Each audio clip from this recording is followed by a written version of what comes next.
Welcome to Bucket Bytes.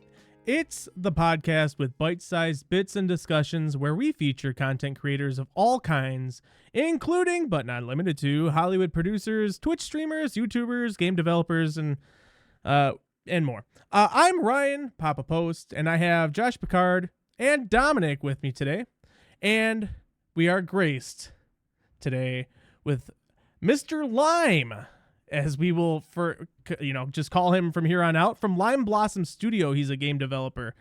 Mr. Lime, how are you? Great. Doing great. Excellent. So just a little bit of backstory. I met you at Midwest Gaming Classic here in Milwaukee back in, it was March, I think, right? It's like at the end of March.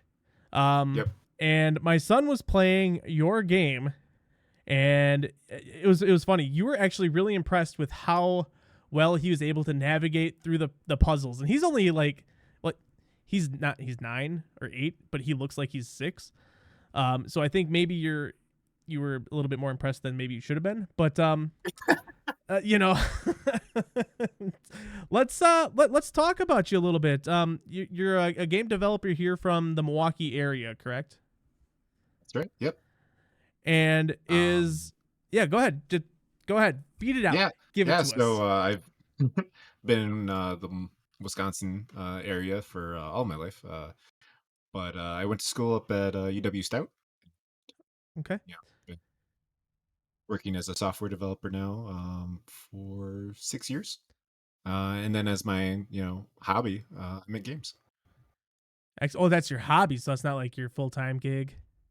No, maybe in the future, but right now, I've made $100. Hey, $100. It's not even out for sale yet, right? I'm assuming that's just kind of like pre-sale, that's like previous things that I've made. Oh, okay. Got Lobos Jr. to play it though. That was cool. I'm sorry, say that again. I got Lobos Jr. to play one of my games. Did you really? Yeah. Okay. So what is your game that you're working on right now? It's called You Have No Time, right? That's right. So You Have No Time. It's a puzzle game. But the kind of twist on puzzle games is that it's fast. It's fast paced. You have no time to get your puzzle done. You have to figure it out fast. And so it's a combination of testing your wits and testing your fingers. And one of the design principles that I have for the game is trying to make the players feel creative. So most puzzles have multiple solutions in them, and even if you don't get the full solution, like you don't get all 3 of the stars, you can still go on to the next level. You can figure it out later. I'm trying not to punish people. I'm trying to let them enjoy the game, and it's different. So I guess for the aesthetic, it's pirate themed. And there's like muskets and cannons and bombs and dynamite. So you're kind of like Johnny Depp swinging around trying to save his buddies while the colonials are trying to gun him down, or like what's the deal? So the original idea that I got for this was I want to make a game based on Quicksilver from Days of Future Past, where he's saving all those guys from the fire, right? Oh, okay. The burning building, right? So that was the premise, and then the pirates just came about because I was like, well, we need kind of slow bullets. Sure. So muskets. So then everything just kind of filled out from there. So were you like inspired by like Super Hot or anything like that when it came down to slow moving time? Yeah, just to fill people in. So sorry, just to step in. A big part of the game is that time is stopped, or at least slowed down considerably. Thank you. So, and actually I was going to say what I love, you said like the game is fast paced, which is ironic because it's in slow motion, but it is fast paced. So I do like that. But sorry, go ahead. I wanted to point that out because I don't think you mentioned that yet. Yeah. So So you actually have 30 seconds total to solve each puzzle, but that 30 seconds is 1 second of in-game time. So it's a 1 to 30 ratio. So everything that happens inside of that time is kind of set up at different stages. So like the muskets that fire off, those happen at precise time. There's a bomb that happens exactly at the end. And then I'm working on some new mechanics that also have different parts in the time. But as for Super Hot, when I first came up with the idea for the game, Super Hot was actually inspiration. In the code right now, there is Super Hot mode, which means that Oh, time only moves when you do, move. Okay. yeah. right? So you would move your character, and then time would move just a little bit, and then you could stop, right? You could think, Yeah. you could plan ahead, right? But I didn't like that as much as move as fast as you can, Right. right? It's a different game. Well, and for those of you wondering, the game is not released yet. It's not done yet. You can wishlist it, I believe, on Steam. There's actually a demo Right. out, which I know I've played. And actually, I'm pretty sure Josh and Dominic have both played as well. So why can I gotta ask, why pirates? Yeah, I mean that was really just because I wanted to use muskets. Oh, okay. So there's the reason. Yeah. Yep. Yep, just because I wanted slow-moving projectiles so that you would have enough time to be able to save your friends from them. And Okay. originally it was the muskets would only go off once, but now they go off 3 times, which is kind of weird. And So maybe one day I'll have an in-game lore reason for that. so I'm a big nut about in-game music and everything, and the music for your game, was that like something you were given, or is it like royalty free stuff? Oh no, that is made by Age of Otto. His AGE space OF space ATO. He is my German musician friend. And he's Wow. making all of the music for the game, and he's been amazing. Yeah, 'cause it was His quite wife, nice. Yeah. his wife is the one who made the art for the background here, as well as the art for Okay. the game. And so they've been a great couple to have on the team. And so he's actually made a bunch of music that's not in the game yet. One of the Oh. things that I want to do with it is allow people to choose which music they want for their level when they make their own levels. Because sharing levels is going to be a big part of this game. It's going to be, how a lot of people are going to really experience the game and enjoy it. So that's a big part of it. You totally So do you just think? that was gonna be one of my questions was when we were talking, sorry Dom, when we were talking at Midwest Gaming Classic, I know like we were talking about like having community maps being made and puzzles and everything, and it seems like you're really kind of embracing that. And that was gonna be my question, but you jumped the gun and you beat me to it, and now I'm just gonna sit here and listen. Yeah, and then so the other part about it is that he's made kind of distinct soundtracks for different areas that we have planned. So like Aztec temples, or I shouldn't say Aztec, I should say just kind of generic ancient temples. Mm, And then with the colonial pirate concept, right? So something that you'd expect in South America, right? And then the other part is going to be I was hoping for an East Asia, and the soundtrack that he made is so good. It's I would Ooh, I would I'll just play that at my funeral. pirates across the globe. Huh?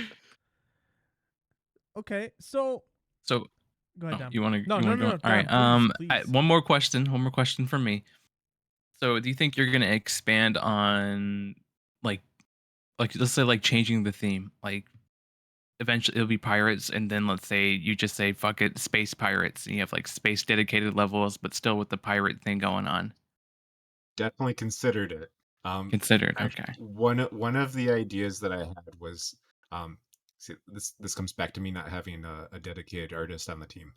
Um, One of the ideas that I actually had was that it was going to be a colonial era pirate who got transported into a fantasy world where he has to fight against goblins and Oh, monsters. okay. Yeah.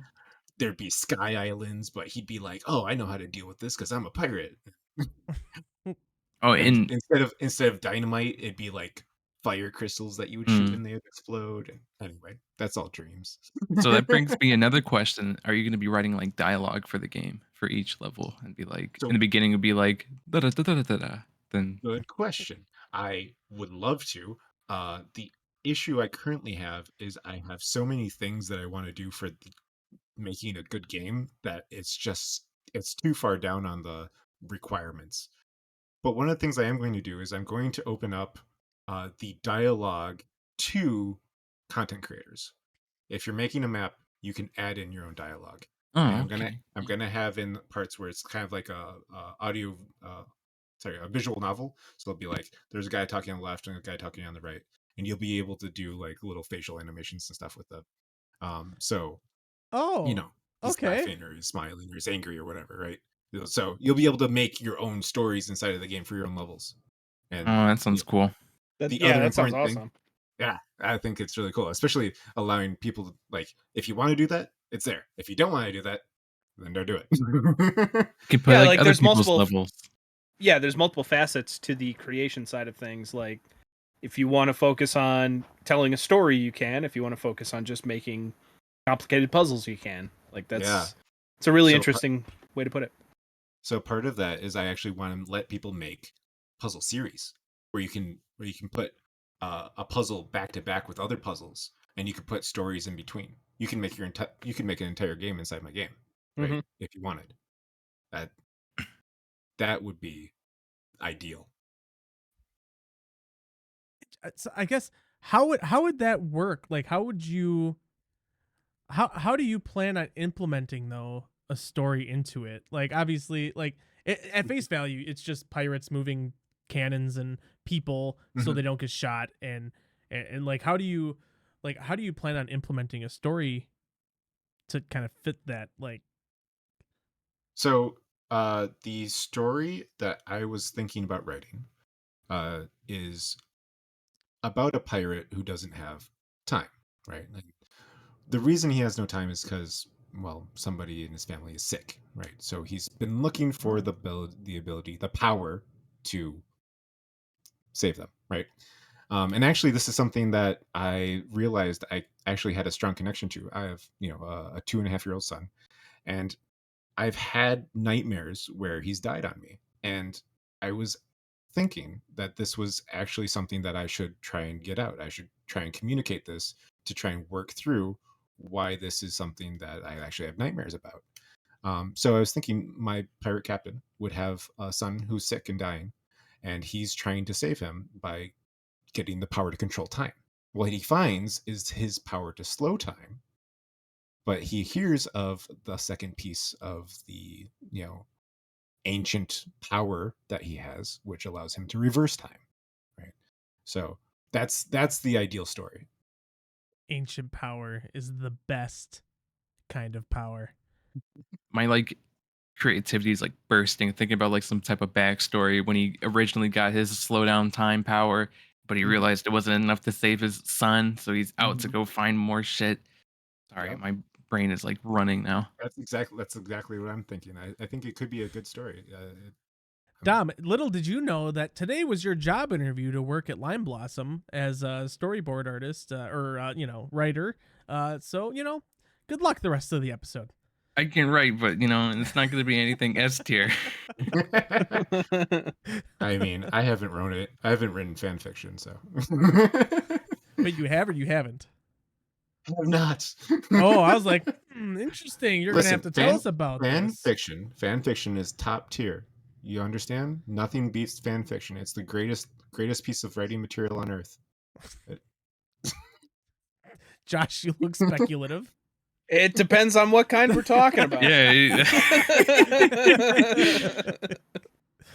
I had a friend who would just eat fan fiction up. Like, I was like, I don't understand, but she's like, I love it. It's so good. See, every time I hear fan fiction, I just immediately go to the saucy, spicy stuff. Yeah, but like that's there's same. obviously That's straight where I but go that's to. not but that's think not that's what what you're it talking. was. But I think that's what No. she was reading. oh well, I mean, I guess that's like the number one thing. I was thinking Yeah. like maybe it's not always going there. But It's usually going no, it's usually so cool. You have no time. We're gonna talk about it a little bit more here. But real quick before we get to know Mr. Lime a little bit more and his game, I did want to on the show announce something, and I'm actually ill prepared for it because I forgot to bring it down with me. Oh my I know. goodness. Imagine that. Imagine that. I'm not prepared for something. I just want to mention that he was 5 minutes late. At least. Wow. At What least is this? 5 minutes late. I'm being exposed. I'm being exposed. So Josh, do you want to just real quick just talk about, we had an announcement the other day on your YouTube channel for suggestive gaming. Do you want to just kind of talk about that real quick? I'm going to run upstairs. Run quickly. Here at Bucket Bytes, we've partnered in the past month or so with Dark Fusion Systems here in Milwaukee, Wisconsin, and they specialize in custom boutique PC builds, especially focusing on smaller. And I get this wrong every time. I think it's mini ITX builds. It's either mini or micro. Henry from Dark Fusion is in the chat, so he'll correct me if I'm wrong.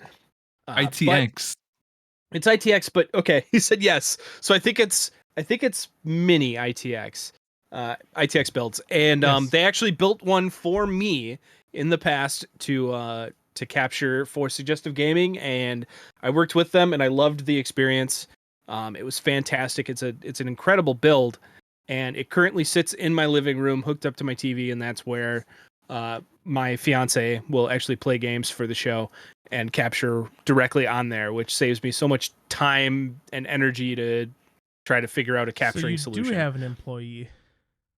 I mean, once I get it, yeah. Unpaid intern. No, it's an unpaid Exactly. intern. There I we go. like that. I like that. Food and board is, that's payment enough.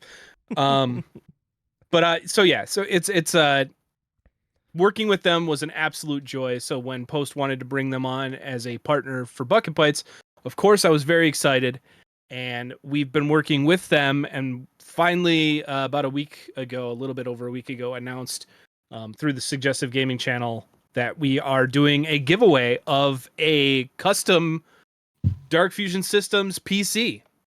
It's Bucket- beautiful looking. Bucket Bytes themed. It has high our little specs. bucket bot on it. Bucket bots on it? My favorite part about the whole announcement was the one person in your chat that was like, "Oh, those things are all fake. They don't actually exist. They're not an actual. No one ever wins these giveaways. Not for a PC." So I had a really good chuckle while I was away at a wedding last week. So. Well, especially to my response that was like, "Hey, shut up." Well, but I got to give you credit though. Your response was very articulate. So yes, we are giving away a PC here, and you can actually do in the chat. I believe it's !summer prize, and that will link you to our giveaway page. So please feel free to go there, get some more information on the machine itself. But I'm going to tell you a little bit about what's actually a part of this machine here, and then I'm going to show it to you. It's actually in my hands. Woo! Don't want to show you. So this is going to be the Dark Fusion Systems Dark Phoenix Mini ITX. It's actually custom powder coated in Bucket Bytes Blue is what I'm going to call that. It's got a gigabyte motherboard, an AMD Ryzen 7600 6-core CPU with a Noctua NH. I'm not even going to get into specifics, but it's got a nice cooler, but it's got a 3060 Ti. It's got a 1 terabyte SSD, an M.2 drive, and it comes with Windows 11. So, and I'm going to show it right here in all of its glory, hiding in the backgrounds. But yes, Wow. and it's also backwards. But welcome to yes. Oh no. Oh no. It has a cloaking device. That's very expensive. So, does the machine actually exist? Nobody knows. So maybe that person was onto something when they said, "Oh, that machine doesn't actually right. exist." But here it is in all its glory. Oh. Oh, that's hilarious.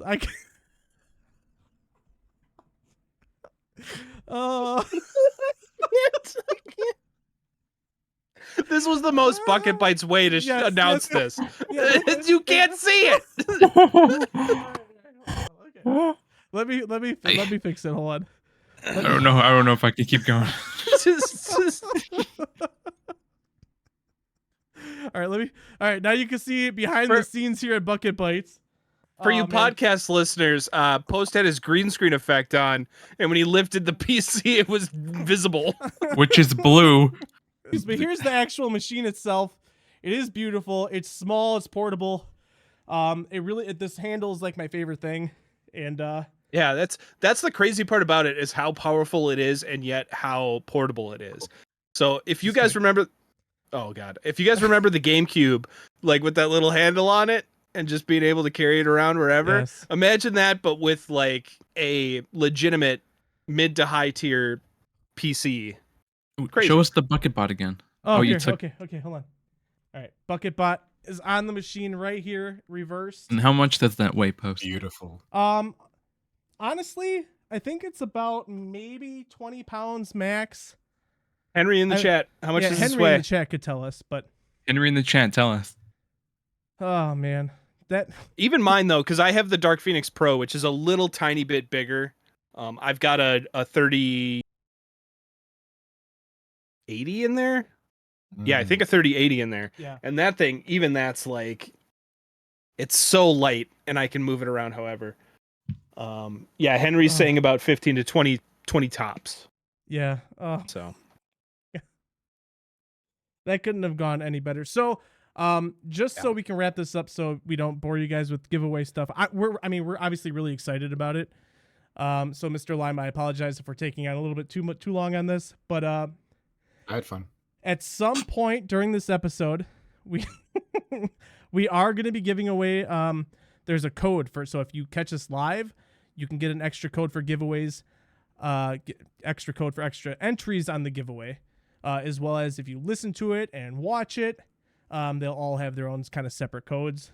How fancy! And the biggest thing I want to stress the most is on any of our posts, please consider sharing, liking, and everything, because we have a bunch of codes to give away for people who are socially sharing the giveaway and or just our posts in general. So I just want to throw that out there. Stick through the rest of this episode. We'll be giving a code away for anybody that's live, and we'll go from there. Okay?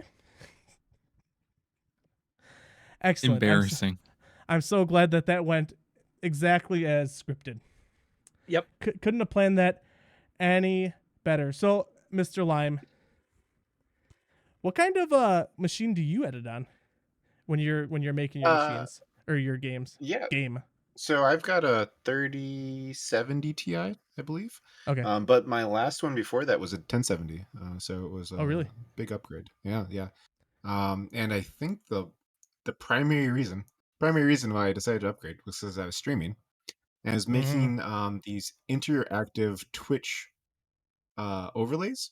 So basically, this is the thing that Lobos Jr. used, is that if somebody would do something in chat, it would actually affect your own screen. So I made this very simple ink overlay. So if somebody would do something, specifically like donating a certain amount of money in bits, your screen would get covered in ink, like in Mario Kart. Mario Kart. Thank you. Yeah. Okay. So that was great. He used it for one of his cancer streams. One of his Oh wow. What do you call it when you get money and you give it away? Charity Donation? stream. Charity stream. Yeah. Thank you. So What's to that thing clarify, called? he doesn't have cancer, or does he? And then he does. No. Okay. No, No, he was he just- donating. He was Post. donating Yeah. to a charity. Donating the charity. Okay. All right. Yeah. I got it. So that was really good because then so he's playing Dark Souls, and then every time somebody donated $3, his screen would get covered in ink, and then it was like whenever he fought a super hard boss, then just like the whole screen just Oh, Yeah. dude, that's so funny. Actually, It was awesome. That's Yeah, that so is funny. actually. So you mentioned that you stream a little bit yourself. I used to. You used to. Basically what I used to do, so I started off streaming. So this goes back into me having this weird fear about death. When my It's son not that was born, weird. That's I was gonna say, I think true. it's kind of normal. Everybody should have a little bit of fear of it. Yeah. When my son was born, my brother died of cancer probably 6 months earlier than that. And so I actually had this idea that, well, time is fleeting, life is fleeting, and I want to make sure that I leave something for my son to know me by, if for some chance I just walk into a car and die, right? So that's why I started streaming. I was like, I'll make these videos, they'll be as real as I can make them, they'll be as me as I can be, and then if something happens, at least that's one way that he'll know me, right? So it started off with just playing games, playing games that I like, playing games on my Steam backlog because I've got way too many. And I gained a couple of people who were like, yeah, this guy's fun to watch. Yeah. But what I ended up doing was I connected with other streamers, and I was like, you know what would be fun? I could make a game for you. Let's make a game in 2 hours on stream. And that's what we started doing. And so Oh, really? I've probably made 10 or more games with other streamers in 2 hours. It was a No lot of kidding. fun. Super stressful, but Yeah, a but lot of that's fun. actually a really interesting idea. Like live streamed game jams. Yeah. It wasn't as good as playing games for viewers. Sure. Yeah, Of course. yeah, but just Yeah, but like I could see that. I could actually see that doing really well. Like streaming it and then posting it as an edited video on YouTube. Like I could see that doing for really sure. well there. Yeah. Right. Yeah. I'll have to try that sometime. I've got a bunch of videos that I've just never done anything with, but it has some good content. It's like, there's communication, chatting about, what do you want the game to be, and what should we do now, and decision making. But then there's a lot of like, I'm really stuck on this bug, so I'm just going to stare at the screen for 15 minutes. Please entertain chat for a while. That's why There's you just got to use something the chat as a rubber duck. Like just rubber duck with the chat. Chat, what do you think is wrong? Everybody's like, I've never coded in my life. I could imagine there being a really strong niche following for that, though. Like big time.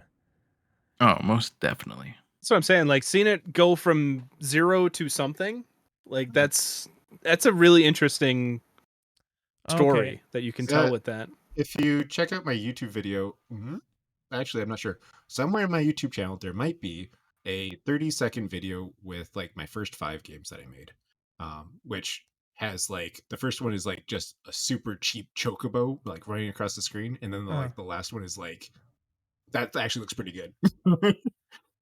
Really? So I learned some things while I was doing it, which has helped me make the game that I'm currently making. Yeah, of course. So that's not where you'd have no time kind of came from. Like that idea didn't spawn from that, did it?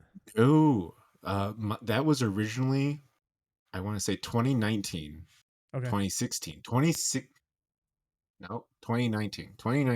Yeah. 2019 was doing a jam online with a college buddy who was an artist. And he's the one who made the pirates. So the reason why the pirates, like all the characters in the game look kind of like, yeah, that's pretty low effort. Yeah, he made it in like a couple of hours. Okay. So he has mentioned, hey, I'd like to fix those. And I'm like, yeah, as soon as I can pay you, sir. I would love for you to be back on the team, because I don't know. I kind of feel like that's part of the aesthetic of it, though. Like they don't look bad. They're not bad. He's a good artist. They're not bad. He's a good artist, but it just doesn't fit with all the other stuff that I have in there now.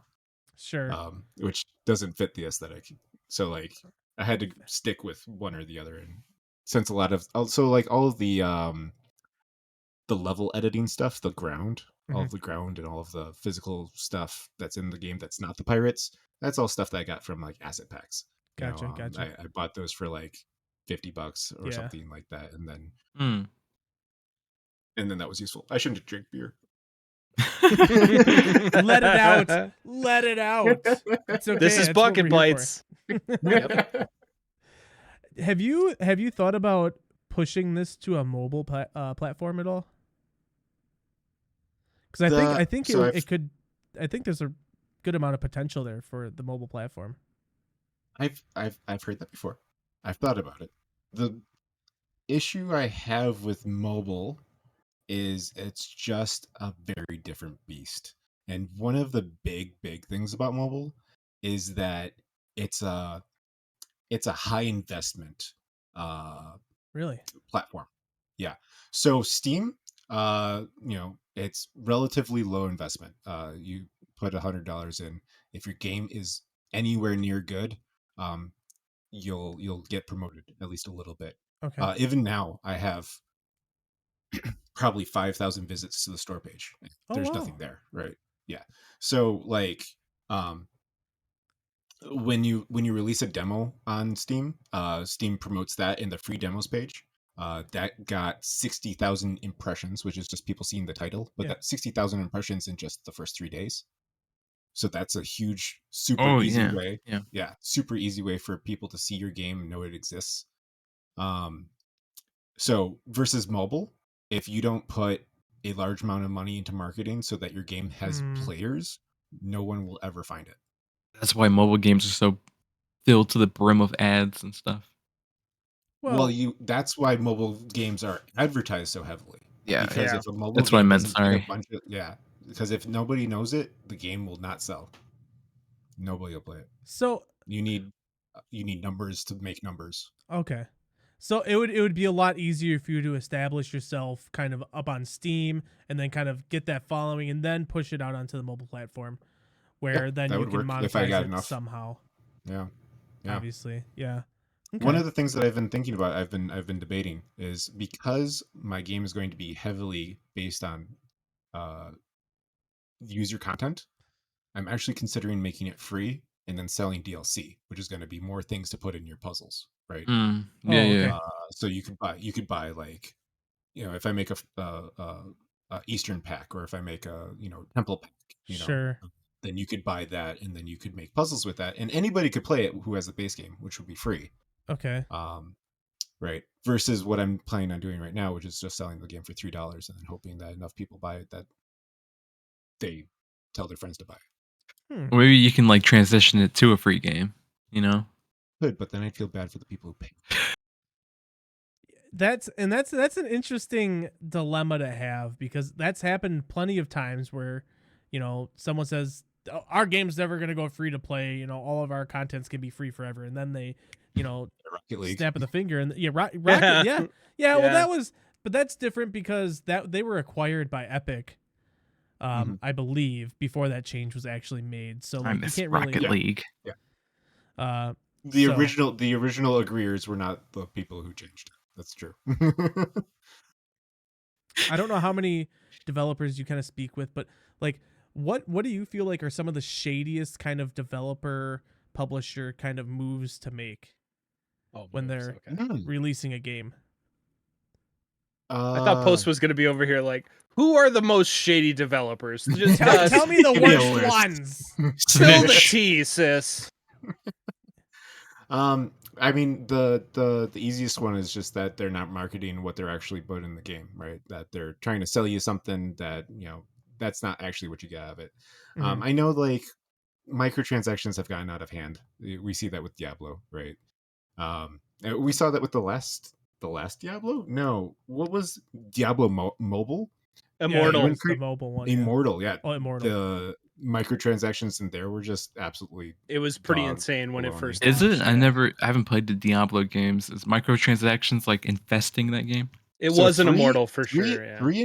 three and below were fine. I mean, 2 probably didn't even have the option. Well, but- 3 launched with the auction house, which people were upset about, where you could buy loot with real money. But that didn't last long because it literally Play was pushback. just. Yeah, and because essentially it was, you didn't have to grind for good loot anymore. You could just literally go to the auction house, and if you had enough money, you could just buy the best gear. So That's awkward. they turned that off very shortly after launch. Wow. But Immortal, I mean, it's a mobile game and it's free to play. So there was a lot of like, all right, well, you have to buy like currency to do dungeons, or you have to buy currency to gamble on loot and stuff like that. It was basically loot boxes, just in a different way. Yeah. Love those. I But- do kind of love those, though. I kind of like gachas. Do you know what gachas are? Gachas are, you spin to see what character you get or whatever. Yeah. I like Genshin Impact. It's good. It's fun. Post is out. Post is out. I like my son loves that I don't use money, so it's all just my playtime that gets Sure. me to it. But That's I different. do That's a whole like different thing. I will say uh, Diablo 4 thus far, anything you can buy is cosmetic, and I am completely Mhm. fine with that. Yeah, So- cosmetics is always nice. they're just expensive cosmetics. which is, whatever. On top No. of an $80 game, $70 game. Is it 80? Yeah, 70, right? I paid 80 Whew. because I wanted to play it 4 days early. Gotcha. I paid for the 80. I early. bought the collector's edition box and this Stein, so I'm all in on Yeah, Diablo but 4. but the Stein is legit though. That thing is pretty Nice, slick. nice. Pretty that is nice. really That's nice. pretty cool. It is actually really shitty because the top does not sit on properly. You can kind No, of I see can it. see it. Yeah, It's gonna bother me. It's bothering. Whatever. Uh, Whatever. Hold on. Made in China. Yep. Okay. Yeah. Scrub that off. It's fixed. Unbelievable. Unbelievable. So we were kind of talking about games kind of being shady a little bit, kind of going back on their promises. And I'm not talking about LimeBlossom, but I am talking about another developer recently that's had some drama. And I don't know if maybe you could weigh in on this, but Blizzard with Overwatch 2 had it's kind of comical that they were planning this whole PvE type thing and just shut it off. Whole campaign just is gone. And Dom, I know you're chomping at the bit to talk about this, so let's hear it, brother. All right.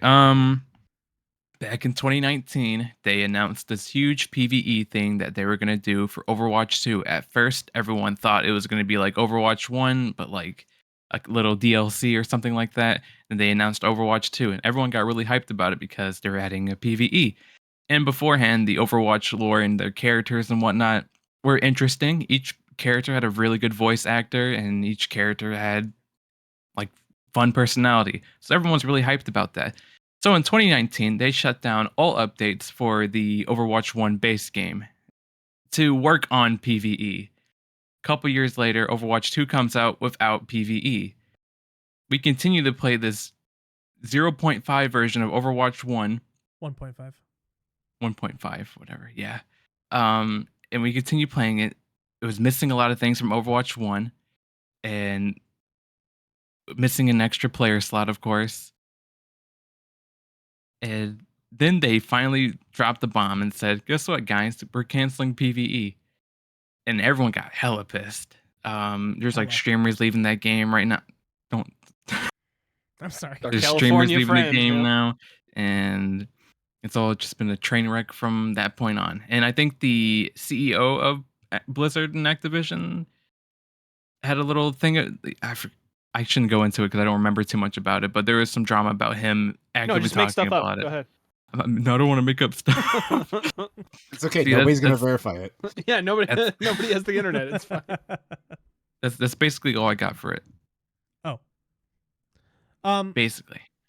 And once we start talking more about it, I'll probably remember something and then I'll yell. Yell?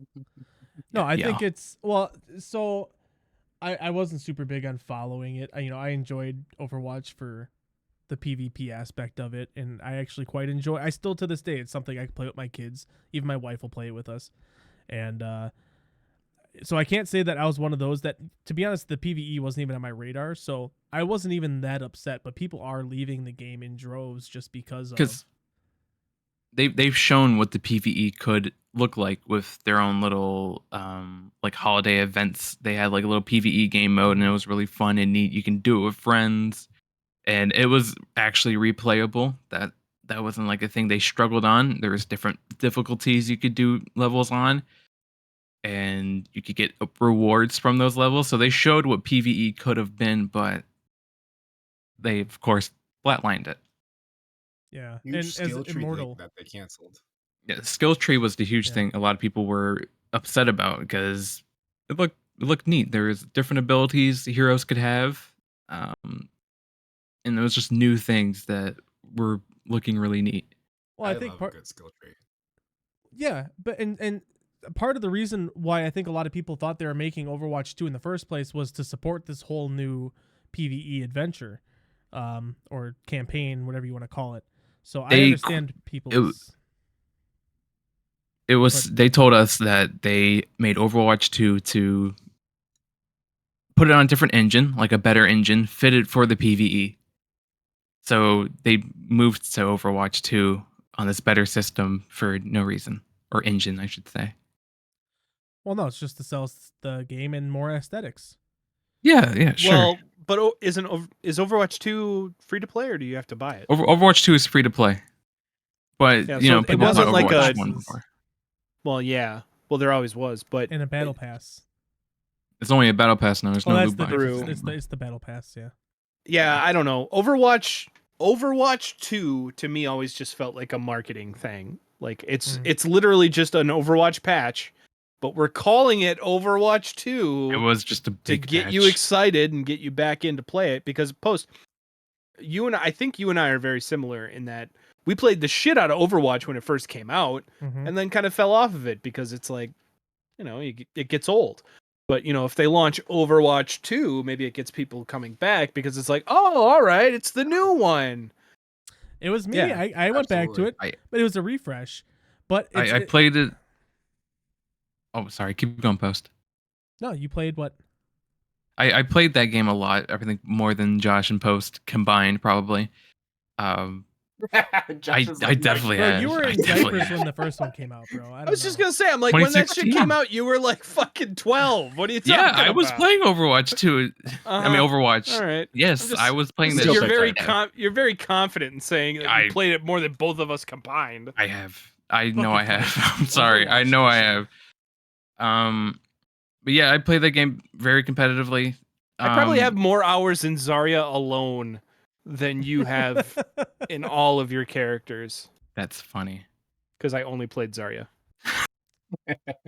Yeah, I played that game a lot. Post has played with me before, and I was pretty decent at it. I got to like diamond or so, and it was very disappointing hearing that PvE wasn't going to come out because I played Overwatch 2 to get back into it, because with the hopes of PvE coming out, and it was not really a lie, but kind of a big lie that it never came out.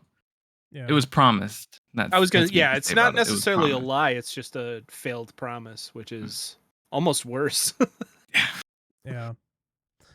Well, it kind of goes back onto like what we are talking with Mr. Lime about, is where like he didn't want to kind of sell the game and then go free to play and then people can buy their packs, because that's essentially kind of what Blizzard did with Overwatch, where they made a paid game then free, only to go back on all their promises. So Sure.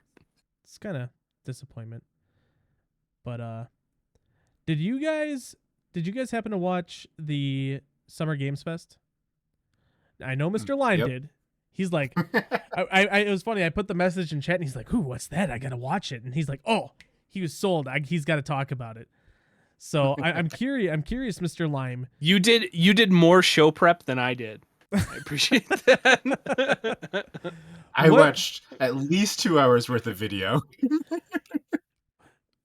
So what were your big takeaways from that whole show?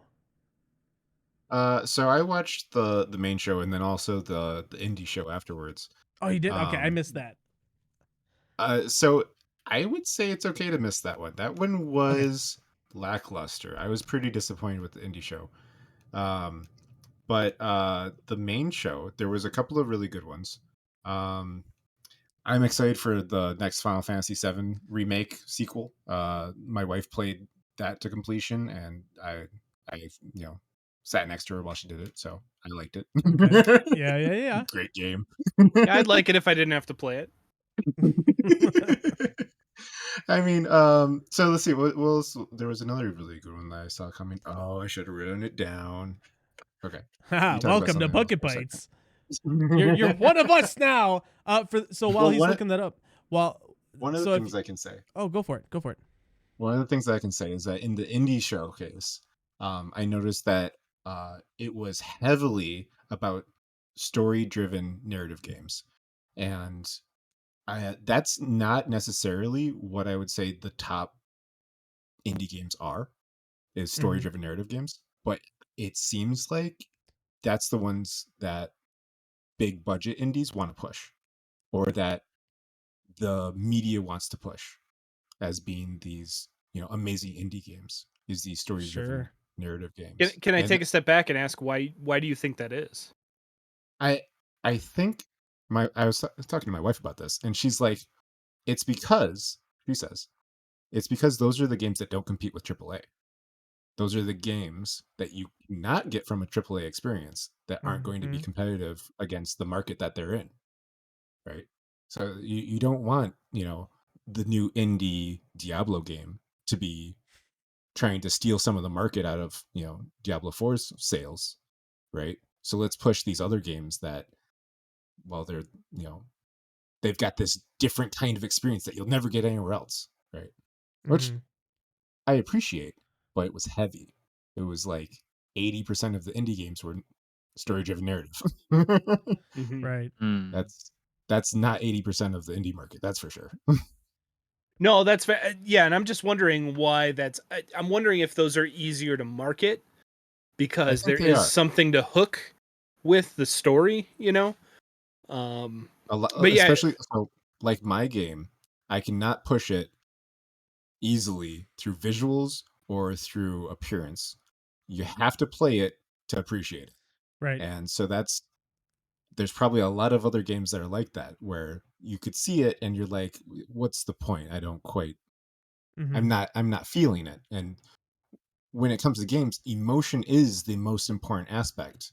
You're trying to get the player to feel something, whether that's, adrenaline or sadness, whatever it is, you're trying to get them to feel something. And the players are looking for that too. They're looking to feel, right? So I think by having story driven, you're saying this game focuses on emotion. It's meant to make you feel something. So at least you can see that through the media, through television. Right. I know I'm a sucker for that kind of stuff. I really am. I like the dark ones. Well, yeah. But those are the ones that stand out, though. It's the dark ones that make you feel that, and it's for sure. Have you? There's I wouldn't call it necessarily indie, but it's definitely smaller studio. There's a game called Bramble. Have you heard of that game? Mm-hmm. Have you played that game? Yeah. Did I play Bramble?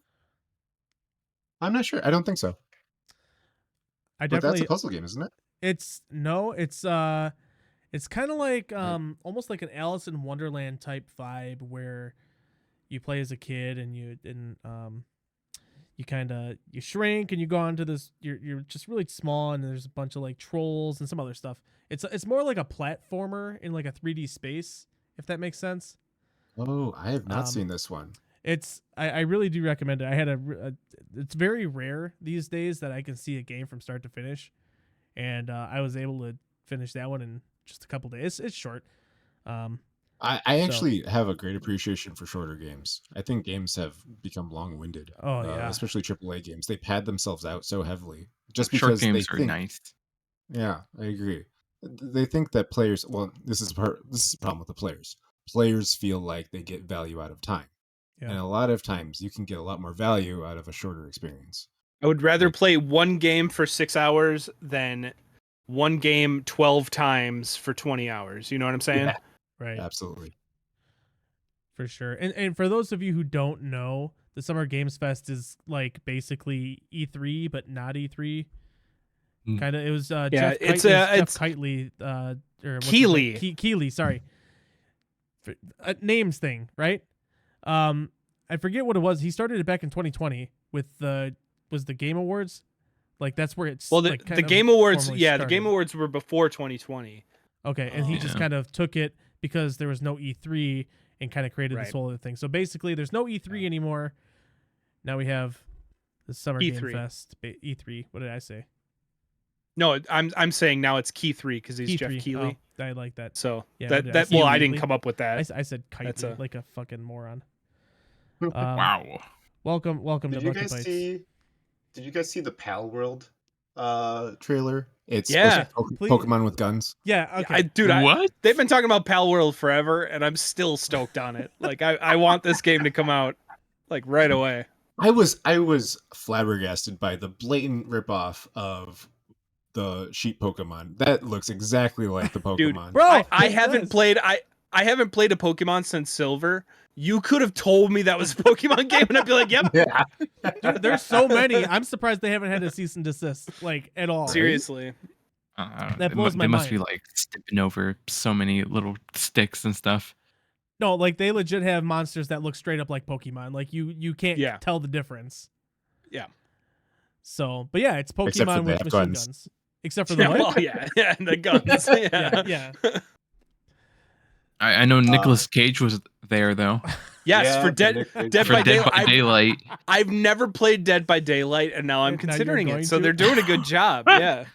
Dead by Daylight's a pretty good game. I will say that. The thing about the Nick Cage, you see him in the video, so like he's loving it. He's loving his job. He's like, oh, this is amazing. I love acting in this game.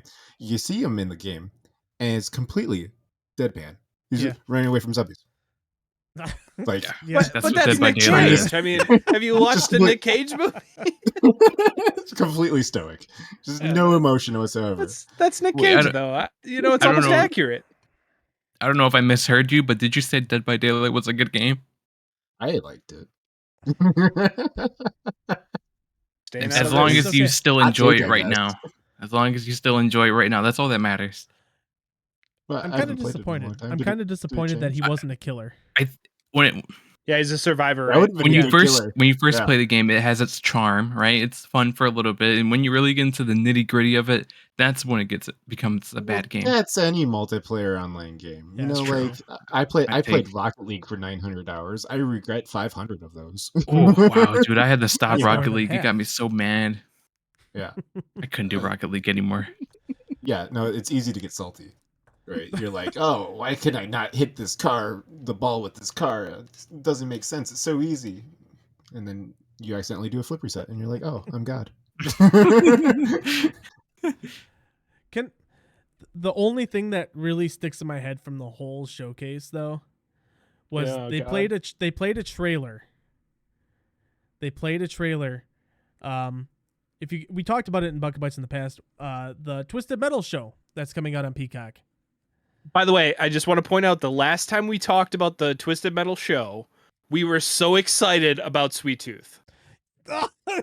I just want to say that. Okay. Okay. I don't know, dude. Okay. They played this trailer and they're fucking singing to the new thong song. or Well, whatever hold on. Okay, I'm sorry. Hold on. You need to go back. First, Oh. it was Will Arnett who came out and kind of introduced the trailer to. Yes. And I had no idea Will Arnett was A, attached to the show, and B, was playing the voice of Sweet Yeah, Tooth. playing the voice of Sweet Tooth. I just thought Samoa Joe was going to be Just Sweet gonna do Tooth, the and I whole was thing? really Samoa excited. Joe? Yeah. Wait, he was there? Well, no, Samoa Joe he's is the Sweet body Tooth. actor. Yeah, he's the body Oh. actor. Yeah. I didn't know that. Wow. Yeah. Yeah. So I thought he was just going to play Sweet Tooth, which would have been fine. It would have been great. So they Now you can go ahead. They legitimately did the show dirty because they tried to show the fun side of it. And like Twisted Metal's always had kind of this weird, like cheeky kind of like humor to it when it's not dark.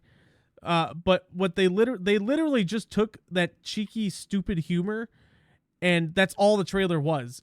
And it made me absolutely. I went from a kind of interested to a like I don't even want to bother wasting my time watching this show because I pay for Peacock. I don't even think I'll watch it. yeah, You know what I mean? Like, Wow. yeah. It was that bad. I 180'd so hard. So I hate to use the word, but it was cringe.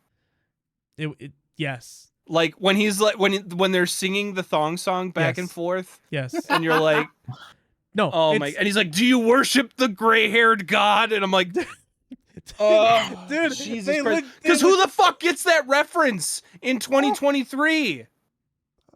I didn't. I don't. I didn't get it. What's Yeah, that? please exactly. explain. I don't know what the fuck that is. I got Explain it. Well, I got didn't. it. What? Explain it to us. Cisco, who sang Oh. the thong song, had like spray paint silver hair.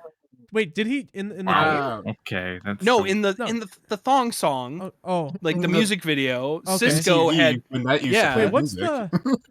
so on. so so Oh, Sweet Tooth is literally talking to what's his name, John Doe. Yeah, whatever the dude's name is. That I forget. He's like, do you worship the silver-haired god? And he's like, yeah, I love Cisco. And I'm like, who the fuck gets this reference? Like, why are they? Who is this for? Oh my god. Well, yeah, Yeah, I you was said very Cisco. upset. You said Cisco. I was thinking of Calypso. I thought that's No, what I thought no, you no. were. That's, Cisco, who Cisco. sang the Okay, thong yes. song. yes. He was Just part something. of some boy band that I don't remember now. It's so bad. It It's was so bad. It was bad. Oh, sounds Cisco, like a the great internet time. provider. Cisco is not an internet provider. They make switches. Close, you know, It is close. in the ballpark. I do appreciate it. Gotta love the chat interaction on our live streams. That's for sure. Man. Yes, thank you, Immortal. Yes, As somebody who works in IT, I appreciate a Cisco That's great. reference. What else you got, Mr. Lime? Is there Uh, anything else that I know you said Final Fantasy? Yeah. So I was surprised by the Prince of Persia one. They've gone full Yeah. 2-dimensional now, which is pretty interesting. Like when I saw it, I was definitely thinking this was a AA indie, Yeah. Metroidvania. Sure. Right? But now it's Prince of Persia. That definitely took me from for a surprise. It looks pretty good though. The graphics It looks look okay. stylish. Yeah, what No. surprises me most is that we haven't seen anything about the Sands of Time remake. Are Like, they supposed to be announced making it?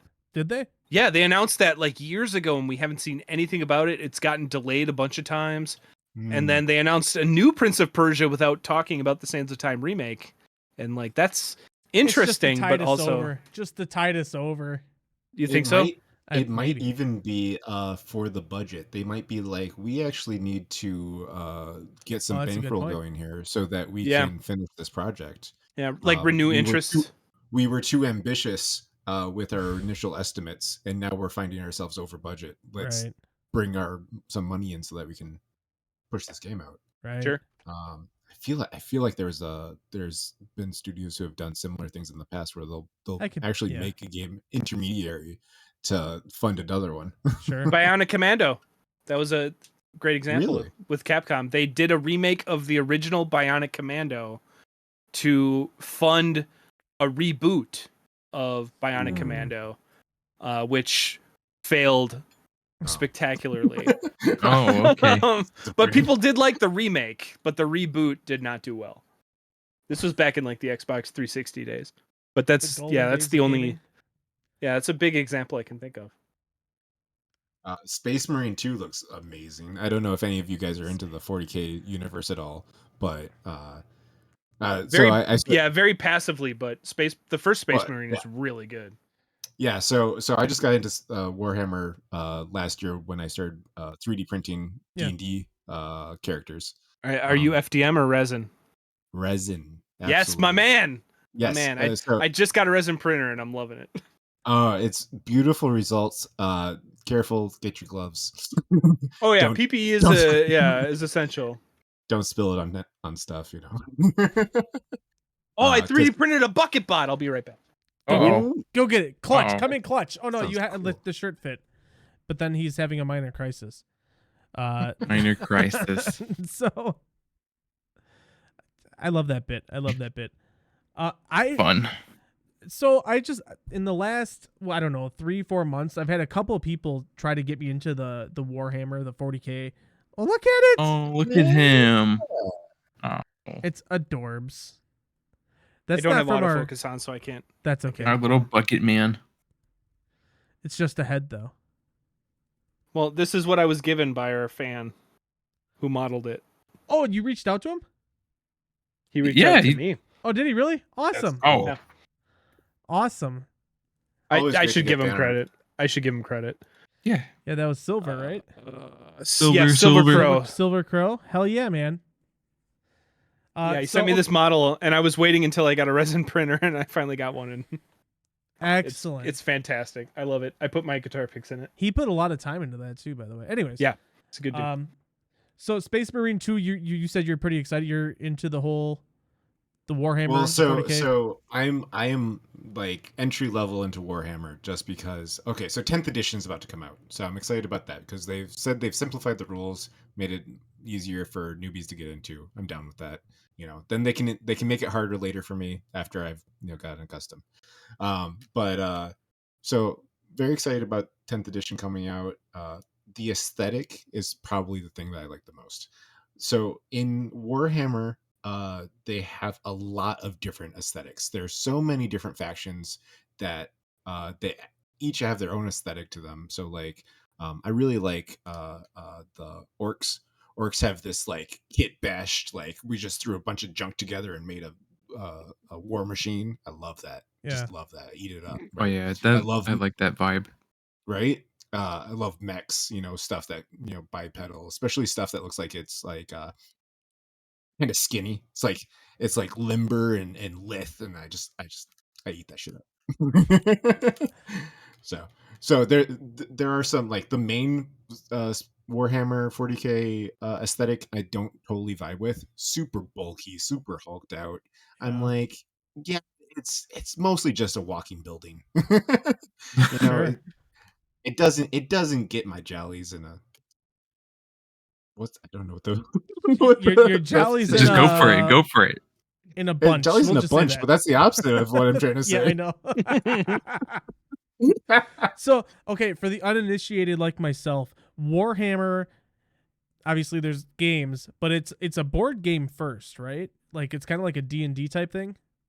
So it's a it's war not game. D&D, but yeah, it's Right. But it's a So- tabletop type style game. Tabletop, you got miniatures, which can get very not miniature, and you basically have an army versus their army with a lot of rules about how your armies interact with each other, right? Okay. So there's rules about how can this unit hit this unit when it shoots? Can this unit move to this unit? Oh, okay. Yeah. Can they charge?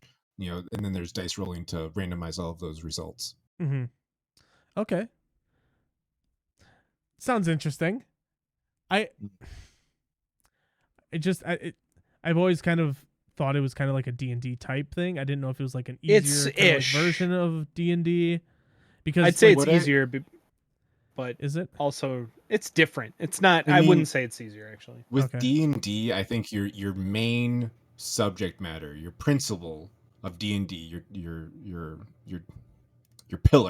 pillar of D&D is storytelling first and foremost. I think that's what most D&D players find in D&D is this interactive storytelling where I'm a part of this narrative, and there's not a lot of that in Warhammer. That is secondary, if at all. Okay. Right. It's more action kind of.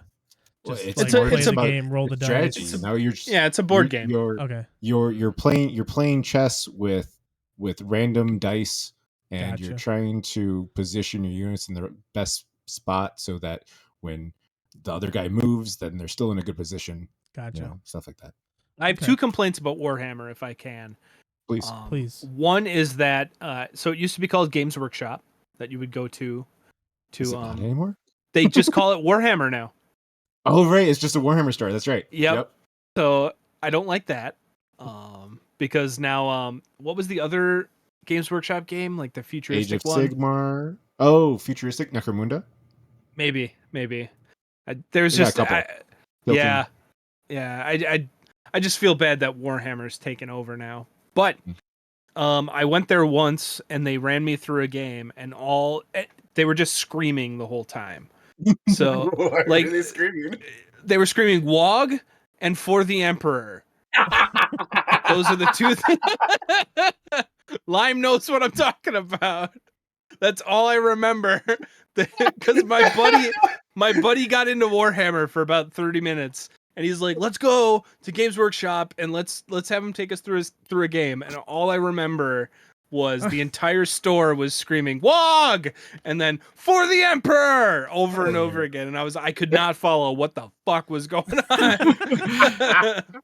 I love that. That's great. Yeah, but They need more. They need more booze at Warhammer tables. That's what I will say. I think they need less because whatever was going on, I It's was the key to real understanding. It's the key to understanding. confused. Just get drunk as everybody else. Hey man, it was interesting, that's for sure, but it did not convince me to buy any sets to paint. Oh, That's sure. for sure. Yeah, Yeah, no, this- WOG is the orcs. That's their saying, and for the Emperor is the Imperials, and those are like probably the two main factions. Sure. Yeah, that most people play. but those are the battle cries. I take it because over and over again. Yeah, because the best part was it was just one guy running us through the campaign, but he would start yelling "wog," and then everybody in the store like that were playing games in the corner, like everybody was Listen, just. that's community, "Wog!" man. To be honest, it did make me feel like, wow, these guys, yeah, they're part of a They're a part of a family. team here. Yeah, I like it, but Team also I cults, don't want to join this family. Yeah. I'm adopted. I want to leave. When they bring out the Kool-Aid, I'm out of here. I think I know my wife and kids, they want to play D&D really bad. So that's why I was just kind of curious. Are you guys into Mortal Kombat at all? Because I know there was a big trailer Mm. for that at the Summerfest, and I might be I the saw that. Summerfest? whatever it was. Oh, sorry. Summerfest. What's it called? I know what again? that is. Game Fest. Game Fest. But- My bad. Yeah, I would say Summer Game Fest. when I was watching it, the effects, the special effects looked really good. Oh, it looks But super Yeah, face- yeah. It did The it did look faces nice. looked like they were made out of clay. I don't Yeah. know. if They anybody always, else knows. they've Well, always looked like that. The For environments Mortal were Kombat, beautiful. they always The look like environments that. were beautiful Yeah. in the Yeah, MP1 environments, trailer. effects. Yeah. So I know I'm looking I forward really- to that. I really hope they stop resetting the timeline or fucking around with Well, time what do elements you ever mean? again. But I think they had to though. It was just time. And Yeah, I'm glad they did, but I don't want them to do it ever again. They restarted it from fresh. Just please leave 9. it alone. Mortal 9 that Kombat happened 9 too. was a Yeah. reboot. Oh no! What did he say though during the He said during the that conference? 11 was the last one, and 11 it was time the for a last- reboot. He did say that. They did say that during the conference that it was time for a reboot, but that doesn't. I have no idea when the last one was. If it was 9, then it hasn't. Well, been 9 was a reboot. that long. Mm. I Wait, was am it a 100% full-fledged for reboot? sure. Yes. Yeah, Okay. 9 was. Yes. I mean, I guess I don't know. Fighting games. So as an uninitiated person, ignorant person, how does something like Street Fighter compare to something like Mortal Kombat? Like, obviously, I know Mortal Kombat's a lot more of your gruesome, bloody, with the fatalities and everything. But like, what separates Block button. them? Block button? Is that really the only difference? That's a Street big- Fighter didn't have a so- block. Street Fighter does not have a block button. It's Oh, you press okay. away, right? Oh, So okay. you press away to block. Where Mortal Kombat Oh. has block high, block low. So like that's the main Okay. difference between Mortal Kombat and Street Fighter. I thought is- Street is Fighter how you block. combos were different as well. Like, aren't they? Mortal Kombat combos are kind of unique, but Especially in when I this newer talk to one. Street Fighter players, it seems like their main complaint with Mortal Kombat is the block button. Okay. So they can't just like, go that's- ham and press buttons on them. That but that's the hurdle, like for Street Fighter players to get into Mortal Kombat. Oh, I can't speak about the other way. You know gotcha. what I mean? Well, Killer Instinct was that's the last fighting game I ever actually played. And that Oh, was The Killer first one or Instinct. the no, the Xbox remake One. when it came out on Xbox One was the last time. That almost ended my marriage, by the way. That game, I can't play fighting games with my wife. That game almost ended my marriage. But then you have like Tekken. 'Cause Tekken's like a whole different ball game. That game is nuts. Yeah, It's been Tekken- alive a lot. Tekken is a lot different than like Street Fighter and Mortal Kombat because it's fun. Yeah. And also, I think Tekken has like hundreds of combos for certain characters, right? Yeah. Sure. And that's pretty crazy. Also, there's a character with a cheetah head. Yeah. I know that character. I Yeah, think but you get the old Tekken games. He looked really goofy. By the way, Immortal in the chat brings up a good point. They said Super Smash Brothers, but that is not a fighting game. More of a party game. It is a party game, according to the creator. So Bullshit. That game's ended more marriages than I just as any other fighting game. So I'll By the way- argue that point. just as a quick aside, I'm going to have a GameCube at my wedding with multiplayer games. And Aziza tried to tell me that I couldn't put Smash on it, but I'm putting Smash on it. I'm putting Smash Smart. on it. Listen to That's dangerous, man. That I night's know. gonna end in violence. People are gonna be. I'm drunk. hoping. I'm hoping. It's right by the bar too. The GameCube is right next to the bar, so I'm excited for this. Oh my god. Wow, Yeah, okay. yeah. There will be violence. Hey, She's in the other room. She just texted me and she said no. yeah, well, what mama don't know don't hurt her. Exactly. It's Exactly. already on the SD card, Aziza. You're not supposed to tell her. Now she knows. Now it's gonna hurt I her. already told her. Oh my gosh. Hey Josh, do you want to grab the bucket? I sure would, because I'd like you to know I did some surgery. Oh, wow. And he is better. And he moves. Oh, you Oh, gave him shit. batteries. I He gave him moves. batteries. Oh my god. Look at him go. So Look here you at go. him You gotta, go. All right, you gotta, come you gotta. this way. Which Kind way? of creepy. I wouldn't want to You, put my like, hand in in his that. mouth. Let me That way. That Yeah. way. Okay. Oh, shit. All right, you gotta get past his hands though. I got it. I got past All right. it. All He only right. slapped me once. We are playing Review Bites, ladies and gentlemen.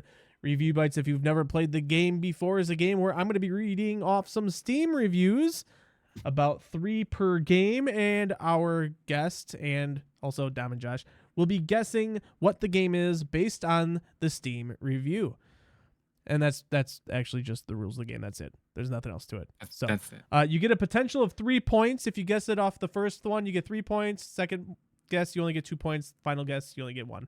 So you can guess for each one. That's fine. You don't lose points if you are wrong. So who would like to go first? I'm going to go ahead and just throw Lime out there. Lime. Yeah. Lime. Let's go. And Lime's like, why me? Come on, I don't even know what this guys. What are we playing here? All right. You better so- not have any of those reviews in there that's like, this game was the last game that I played with my daughter after blah blah blah, and then it's like this super long story about like This guy has seen the show before. He knows exactly the kind of reviews I pick. no, those are total scams, man. They're No, just no, looking no. for upvotes. No. Yeah. I will No, I was say gonna this say. is- This game looks like dog butt. I will say that this is No. probably the easiest review bites that I've put together. This one actually is like a lot of times I'll just like the first one I'll just throw in something stupid that makes no sense. Yeah, something crazy. Yeah. You're not supposed to say that. You're supposed to say I do a lot of research. I don't just throw in anything. I do Very do a well lot. No. established. I always throw in one because I think they're Peer-reviewed. funny. All right. For the first Okay. game, this review comes from username Knife Incident, and their review I know what is fast-paced, flashy, and addictive. The first one that I feel can be played by anyone. Match queues are also extremely short.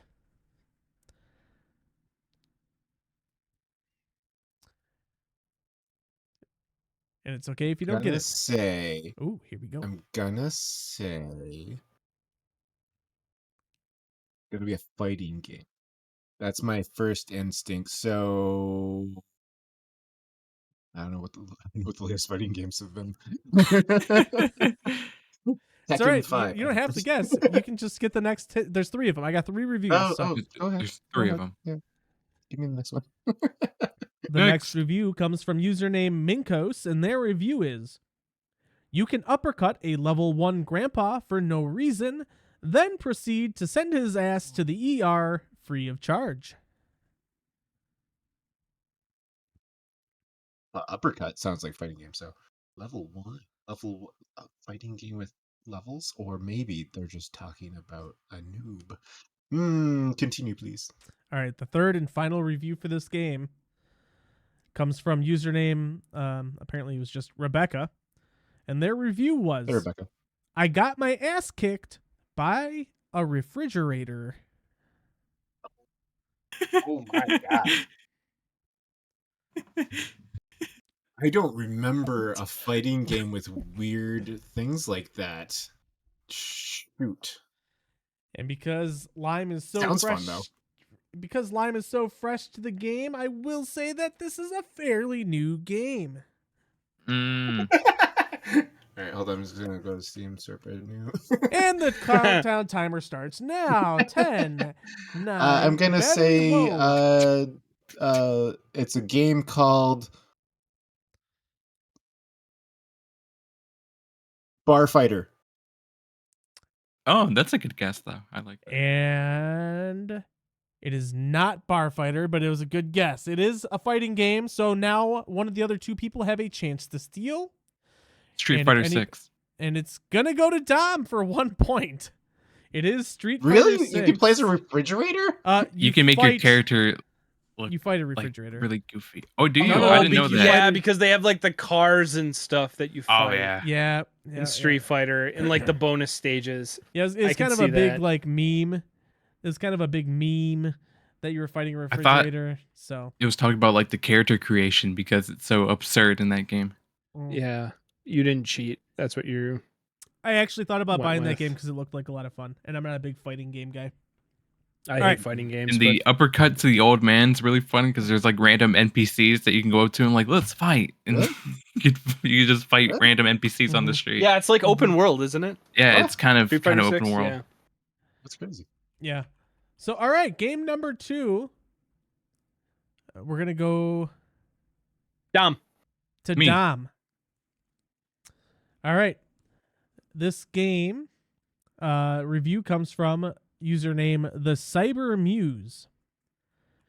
And their first review is: the detailed combat in this game is worth the playtime alone. However, there is so many other RPG details that the devs have polished and implemented that it makes for a great survival RPG experience. First one's always hard. I'm gonna go to the next one. All right. Next review comes from username Solar. And their review is simply: this game gives me the same feeling I had when I first played Oblivion. Oblivion. Shit. It's a little bit vague.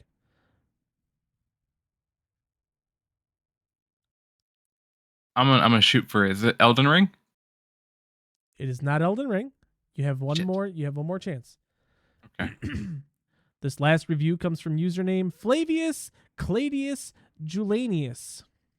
And their review is: it's like if you took an Elder Scrolls game, removed all the magic or fantastical elements, and replaced them with realism and historical accuracy. You choke out the medieval knights and steal their pants for beer money. Oh, there's also some stuff about family vengeance and a war or something. 10 out of 10. Jesus Christ be praised. Oh, I really don't know. I don't. That last line should have been the dead giveaway. If you don't know it from the Yeah. last line. Can I guess? You can't Dom. I can't. I don't know. Go ahead, Josh. give it Or to if someone anybody- else. Anybody else? First one to name I it. am Jesus Christ. No. Oh, Is that's there- a is there game, by the way. Is there? That is See, a that's game. The, that's Yeah. the kind of game I You would play throw in as there. Jesus. You play as Jesus. Mr. Lime, how about you? Yeah, I know exactly what it is. It's Kingdom Come Deliverance. It fucking is. Wow, I've never played that game. It's Uh, a good game. It's actually a great game. I very much enjoy that game. I've never beaten it, but I very much enjoy it when I play it for 6 hours at a time, then ignore it for 6 months. All right. Oh, why does Josh get this one? I hope it's one I know. You might get it in 2 points. All right. Or I might First- not. We'll First see. review. You won't get it on the first one, but first review comes from username CSK, and their review is: cheesy story. It gets fun after the first hour and a half. Not enough, right? Okay. Go on. Second one is from username Mydlack, and you're gonna get it with this one. The review is: watch out, Ashley. The residents of this village are evil. Oh my god. Resident Evil 4. Yes.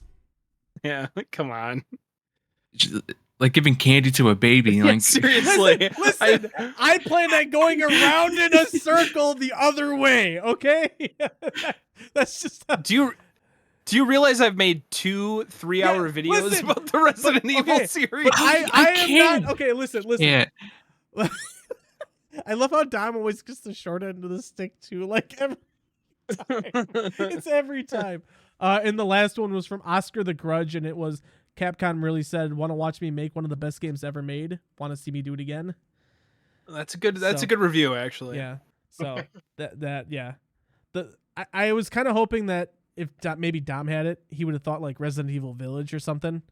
That's I not wouldn't have much. thought Village because me and my friends make joke about the Resident Evil games. All right, thought I wouldn't whatever. known.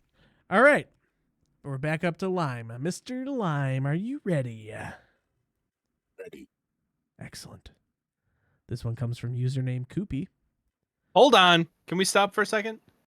Lime, can you say ready again? Ready. That was good. Oh wow. Feels good. I've been Comes thinking from- about doing my own voice acting for my game. Hey, man.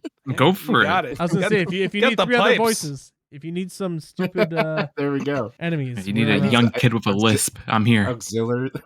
I'll do it. characters. I'll I do have it some for experience. I have Yeah, some well, experience. You have a great voice in your YouTube videos. I He appreciate it. does. Thank you, sir. Thank you. All right, username Koopy. Their review is simply good game, still buggy. That's a lot of games. Yeah, it's 50% of games at least. All right, next. It's out there for the shot in the dark. Okay. Next review is from username Game Over Sucka, and their review was just remember, Angel is a dude, Sky is a chick. I was gonna say Oh. Buffy the Vampire Slayer, but I don't know what Sky is. Oh, I'm Dom sorry knows. for my overreaction. I know what this is. I Going don't. to the last one. Yeah. All right. This is I'm not from gonna get it, though. username Ronin, and their review is, unlike CDPR, I finished this game. Oh, Cyberpunk 2077. That is correct. Lime is on the wow. board. No, I've got 2 points now. I'm sorry. Yes, you have 2. I'm sorry. You're right. I'm an idiot. Wow, it's gaming our guest. Par For the course. record, I knew it from the first one. Did you really? Okay. Yes. To be fair, I was Sky, thinking of it too. the Sky and Angel review, I swear I read that review. I am so disappointed in myself. I know exactly what part that is in the game. It's so funny. What's fucked up is I knew it from the first one, and then the second one I was like, I have no idea, and then the third one I was like, all right, I'm right. I don't right. remember Sky and Angel, but It's They're comforters. yes. Yeah, Comforters is a basically. good word. That's a very good word for That's them. a good way to put them. Political. got it. All right, Dom. Oh. Yeah. Yeah. Yeah. Okay. Okay. See, I didn't do that because I'm a kind Christian boy. I think you have to. You I have was gonna to. say- I was gonna say I think it's part of the main storyline, but Yeah, I closed but- my eyes. All right, Dom, here we go. Your first review is from username Mental Frankfurter, and their review is very outdated, but still very good. Josh Best- Picard. Oh, I can't guess yet. Best Bristolian accents ever. Next one. This one comes from username Laika, and Josh is going to get it on this one. Their review is, kick chickens as you crunch down on their young until your curves satisfy the stone face. Nostalgia to the max. Fable. It's Fable. Yeah. Is that the first Fable? It's Fable Anniversary, but yeah. Yeah, I've never played it. You've never I played remember the Fable 1? stone. Oh. I played 2 and 3. played- That was it. I played a little bit of the first Okay. one. Well, you would have got it and from. I remember the stone walls. Oh, really? The last Yeah. one was from username. Yeah, Blugs Nofria, and their review was, all these years later, and I'm still proud to be a chicken chaser. That would have gave it away. because I think the stone walls were in 2. Yeah, they were. I in, played a lot of actually, Anniversary actually. I think first I don't know if they were in 3, but they were for sure in the first 2. All right, and Josh with the last one. I will be impressed if you get this one. Jesus. All right. Wow. First reviews from username JDAC05. And the first review is, "It really fun. I just don't know how yo get the toy box. It really fun. I just don't know how yo get the toy box." Go on. Review number 2 comes from username Cast Troll, and their review is, "Huggy simply looking at me has caused my outer shell of a body to disintegrate." Huggy simply looking at me has caused my outer shell of a body to disintegrate. Like, I have a guess, but I mean, you can guess. It doesn't hurt you if you guess or not. is it some kind of? It's got to be some kind of like these weird Five Nights at Freddy's or that blue thing. You know what I'm talking about? Review number 3 comes from Mioa.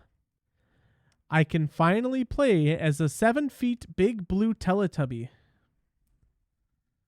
What is it called? Oh, that big blue thing. I said it, but what is it called? It's one of my Fuck. It's one of my son's favorite games. Yeah, fucking. The only reason I know about this is I have a 8-year-old nephew. Fuck. What is it called? It's like something's no. Playland or some shit. Dom steal it. I don't remember. Come on, Lime. Five Nights at Freddy's Security Breach. No. No. It's not No. Breach? No. Wait, the 7 It's the foot. blue Oh, it's thing. not It's the blue. big not blue the thing. Oh, shit. It's the big blue thing. What is Blue it thing. called? Come on, Lime. Yes! Time to engross yourself in the world of an 8-year-old child. Yeah, I have no idea. The final hint is it's my Wait, son's favorite wait. game. I know you're. You I know already it. Hold on, guessed. wait. Yeah, you already guessed. You can say it, but you won't get a point. Go ahead. Does no one know? No. Okay. It's like Willy's Playland or something like that. No. It's a good game though. Willie's Playland. What is it called, Post? It is called Project Playtime. Oh. Yeah. Yeah, with that Project- weird blue hand. Yes, dude. with Huggy Wuggy and Kissy Missy. Huggy Wuggy. Yeah. And my son has like 2 or 3 of those stuffed Huggy Wuggy dolls. They make I them, have- right? Like they make merch. Yeah, they do. Yeah, Oh, they yeah, make a Mary. killing Yeah. at it. And actually, I'm just gonna throw it out there because he made me play it once. It's not the worst thing I've ever played. No, of course not. It's really not. It's actually kind of a fun little survival like DBD type thing. I will say I deserve at least 0.25 points for saying the big blue thing. I will give you a hug. Don't give the me any next time points. I I'm see just you. saying. There you go. All right. So that I don't know how was- much you curate your kids' entertainment, but I will not let my kid watch anything that I don't enjoy myself. I didn't hate Project Playtime. So I'll throw it out there. That was Review Bites for those of you who have never heard that before. Review. For the record, I by- fucking hate Review Bites. It's my least favorite game. I'm sorry. We do have one more game left on the podcast today, so stick around. But real quick, I do want to give a huge shout out to Dark Fusion Systems as our partner. We mentioned them earlier in the show. We are giving away this sick computer that doesn't exist. And By the way, Post, can I mention something real quick? yes, So I would like to mention that capital A3R7B8Y6. What is that? I don't know. Maybe so. No, Dominic, what are you doing? That's okay. It's for the live stream only. It's Oh, for I the thought live it was stream for the only. live stream. No. You're good. You're good. So for those of you who are watching the Dominic, poor podcast live, Dom's- I thought it you was for can- the live stream. if you You're do exclamation okay. point summer prize exclamation point summer prize, you can go and enter that code. You're gonna get a big boost in your entries. It's one word, not two, Mr. Witcher. Come on, you should know how these things work. But the point I was trying to make was we partnered with Dark Fusion Systems. We mentioned them before. They're awesome. We really do appreciate them. Last month we ended our $50 off a PC build. But today I am proud to announce that moving forward, we will be, if you mention Bucket Bytes at checkout, you will get $150 off a PC build through Dark Fusion Systems, which, with all the hard work I did behind the scenes, is the best discount that you can get from Dark Fusion Systems from all of their other partners. So that is a big deal for me and for us and for them. And if you don't win this machine or don't want to wait to win this machine, you can get $150 off right now by mentioning Bucket Bytes at checkout. So I just want to throw that out. And they're there. going to make a machine that is 100% catered to you. Yes. So that is a fantastic value for $150 off. Oh, hell yeah. Yeah, And they're really nice. They are actually really, like, I'm not joking when I say, like, so everything, like, I keep showing it, but it doesn't Why exist. do you keep doing it? Put it down. I'm sorry. I'll just leave it down Put there. it down. I'm sorry, guys. I'll just leave it down there. But no, the machines are super nice. And I am actually buying one myself this summer. So I started that process already. So, and for those of you listening to this podcast, either on Spotify or your favorite podcast platform, you can go to bucketbytes.gg and go to the summer giveaway tab. In that tab, there is a way to get entries into this contest. And if you scroll down to the very bottom where you get the podcast or the audio only codes, you're going to want to enter in this code. So get ready to write it down. The code is B as in Bravo, 4P as in Paul, 8H5G7. And if you missed that, just rewind a couple seconds and go to bucketbytes.gg, go to the summer giveaway tab, and enter the code there. And best of luck to you. We will have a code every episode. You can get extra entries listening to us live, listening to us now, or by watching our YouTube. And you can actually get all three of those codes and really boost your chances. So good luck. Also, huge shout out to our indirect sponsor, Suggestive Gaming, and also Milwaukee's best really tiny micro roastery nuclear coffee. nuclearcoffeewi.com. Just got to get all the mid-rolls out of the way. Yeah, that's my coffee company, if you guys didn't know. So, Mr. Lime, you are also a Milwaukee native. Area-ish. Oh, right? Yeah, absolutely. I started in Heartland. Oh, did you really? Okay. Oh, yeah. Did you kind of move it into the city then, or are you kind of still living in the burbs, or? Yeah, we're in the burbs right now. Okay. Before the show, you were talking about kind of going to your favorite, like, gamer bars. Mm-hmm. Now, yeah. I need to know, because I'm a dad. I don't go out. I work, and then I come home, and then I work some more. And I'm always looking for opportunities to go out and find something cool. And like a gamer bar type thing is super cool to me.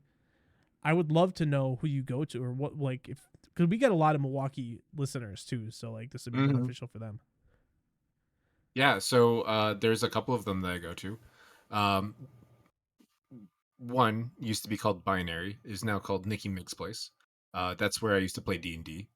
They've also got board games. Just like sitting around, you can, grab a drink, grab a board game, grab some friends, hang out, play games that you don't own, that you don't want to buy, try stuff out. Okay. Other one is Falklandia. That's a weird name, and but it's a great place. It's also just like connected to the bar is just a magic shop that a bunch of people just play magic at every day. I've only ever heard of great things about Falklandia, and I've never been there. I've had their pizza once. We actually ordered out pizza for some reason once from there.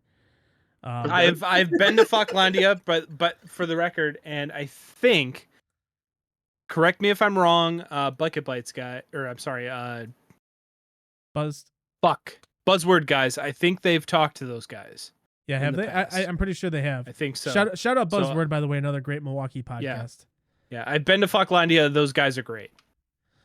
So I did not know that they would you like, do they just have like board games on the wall, or what makes you consider them like a gamer bar? Or Yeah, I mean, a lot of it's just about clientele, right? You Oh, go sure. there, you know the people that are there are going to be talking about, latest pop culture, geek culture, nerd culture stuff.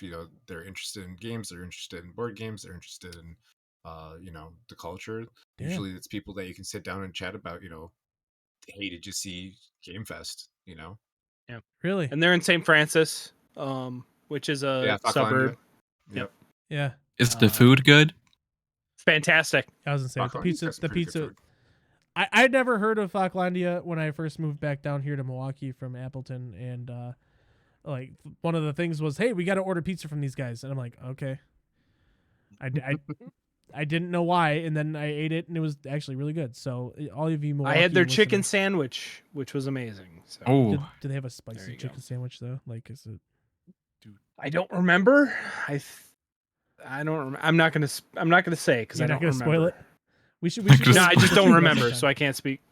My- I went there and to not to dox myself, but I used to live in St. Francis, and that was one of the better places there. Yeah. So Okay.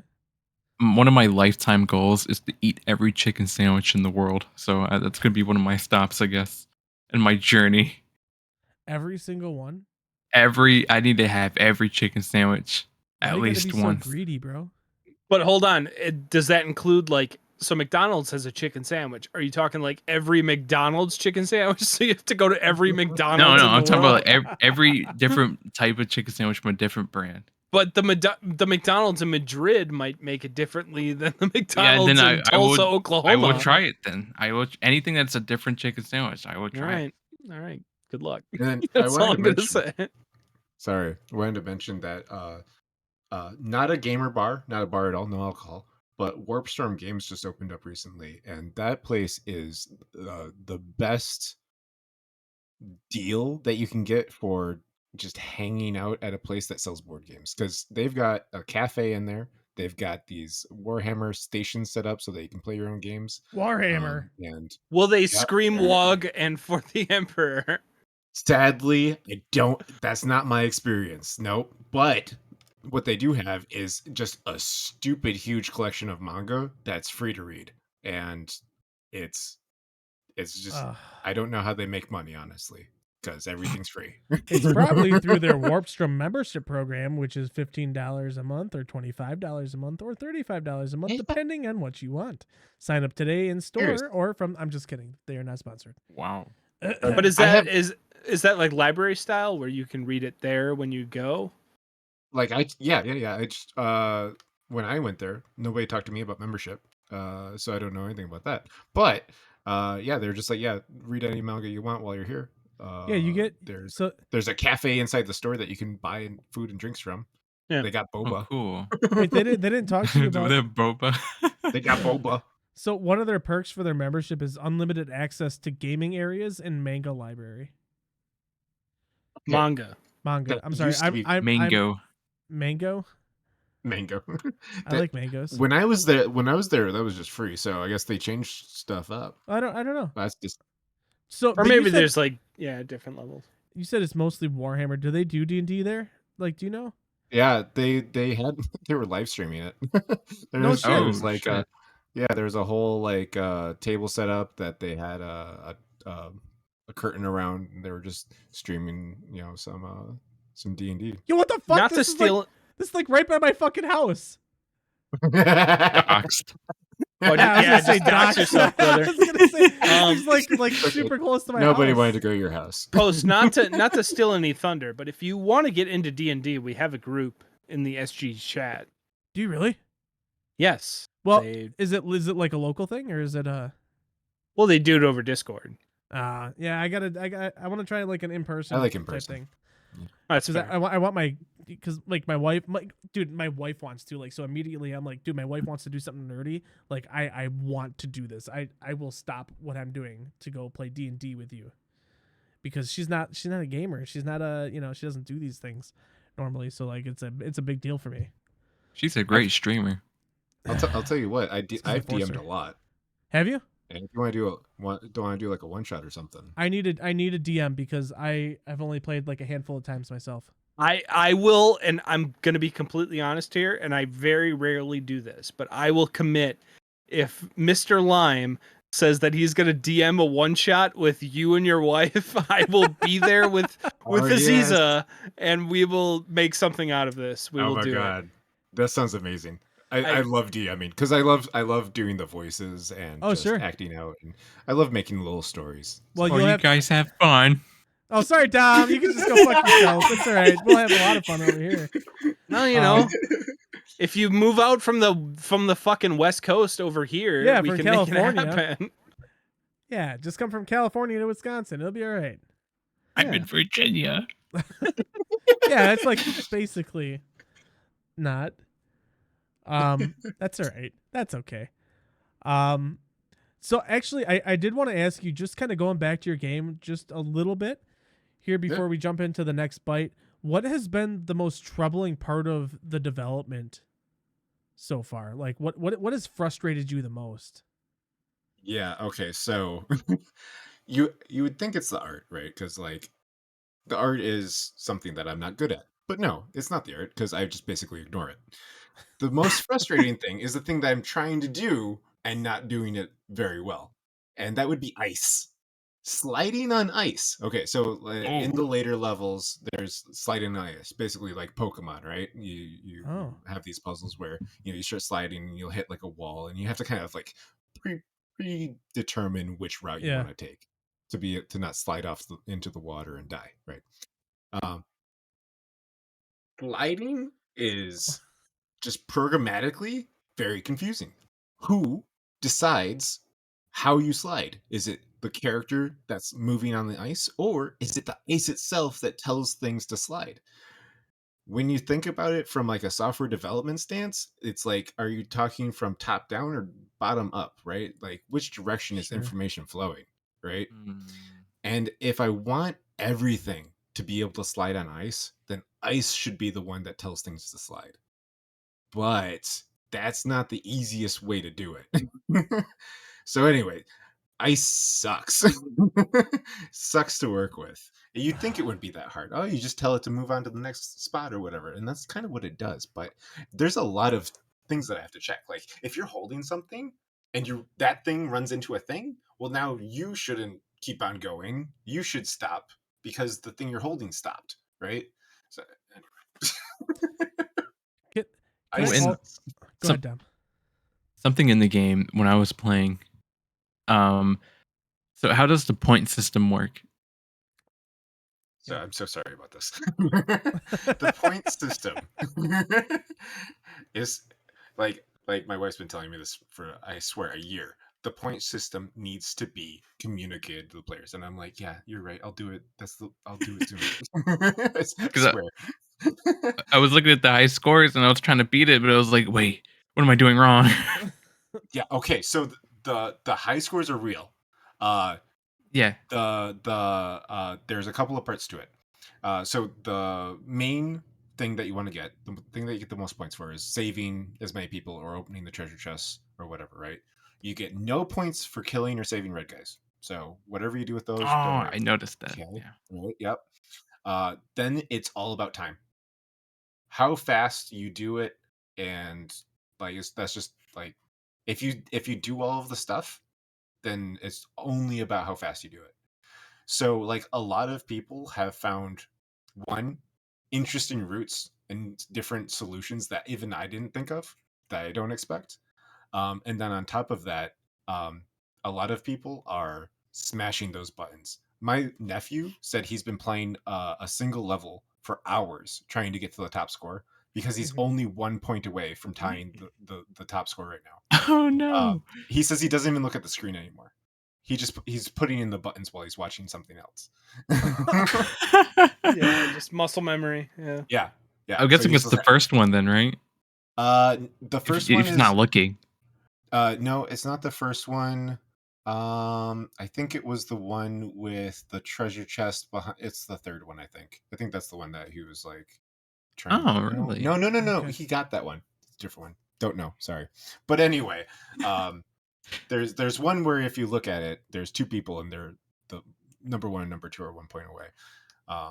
But yeah, so I'm really excited about content creation because when a new level drops, people are gonna fight for that leaderboard, fighting for the fastest route, optimizing that route, and then I think that'll be really exciting. And I really like the friends leaderboard too, so you can see your friends' score as well. Yeah, good. So can I ask, have you played Hotline Miami at all? I haven't. No. So it's great, but Hotline Miami does a thing where at the end of the level, it will itemize what you've done to show you what's contributing to the score. Yep. And I was wondering if you've thought of that to actually show this is what's given you this score, so that you know what to improve on. I absolutely want to do that. When it comes to prioritizing which things I want to do first, I don't know if I have the right priorities. Well, but that one has always ended up below something else. Sure. But that is my plan. I was also thinking of having a little graphic where it would show the guy you saved as a little icon. Yeah, and, a little the treasure plus 20 being or open. whatever. Yeah. Yeah, and then a little number above it. Oh, and since I overheard you mention the chest, so opening the chest also gives you more points. It does, but it also is a requirement for your star level now. It didn't used to be, but yeah. Oh, okay. Yeah, if you want 3 stars, you have to open the chest. So, but yeah, the chest is worth well, it depends on how many chests are in the level, but all of the chests together are worth 500 points multiplied by your Per time level. score. Versus the green guys are worth 1500 points times all of your times your time score. So actually, one of the levels my nephew found that you get a much higher score if you just ignore the chest. So that's an option. But you don't get 3 stars then under your new rule. You don't get 3 stars. That's true. You don't get 3 stars, but if you're just going for leaderboards, that's the better way to do it. So what's might be a hard question, but what's the benefit to getting 3 stars then? Is there any currently is there any benefit to maximizing your star? Actual benefit. You only need 1 star to go on to the next level. 3 stars is just because a lot of people just really want 3 stars. It's fun to see those 3 little things pop up. Yeah, thank you. I worked really hard on that graphic. Have you thought about have you thought about maybe locking levels future levels to the amount of stars to that you get? Star totals. Yeah, that's immediately where I went to post. Yeah. I want to do worlds. You have world 1, you can only get to world 2 after so many stars. You get 3 stars on every level, and then everyone will get pissed. Well, not 3 stars on every level, but again, maybe that's a final. Maybe that's the Star World. In Mario, where Star World. If you get 3 stars on every level, you get this bonus 3 levels. Yeah. And Mr. Lime's just stop giving people ideas. Now I have all this work to do. Now I gotta keep working. Jesus. I'm trying to release down, guys. Oh. I'm really excited to do a lot of that stuff. Yeah. I also really liked another random thing about the game. I really liked if you drop something in the water, you can walk on it real quick. Yeah. That took me I did that with a chest by accident, and I was like, "Oh, okay, I can walk on it." Yeah, that was one of those. That was one of those happy accidents where you accidentally drop something in the water, and then you're like, "Oh, I can use that." Yeah, you're like, "Oh shit! Oh wait." Yeah, exactly. I was like, fuck, I gotta restart. But at one point, I realized I'm like, oh, if I drop something in the water, I can use it as a platform. Yeah. So one of the things that I've tried to put into this game that's a puzzle game is exploration. There are multiple ways to use different items. You can, blow up TNT to make to break open a door or to kill an enemy, or you can drop TNT in the water and walk on it. You could, move an enemy, or you could drop them in the water and use them as a platform. There's the metal crates. You can use that to block explosions, but you can also put it in the water to use as a temporary platform.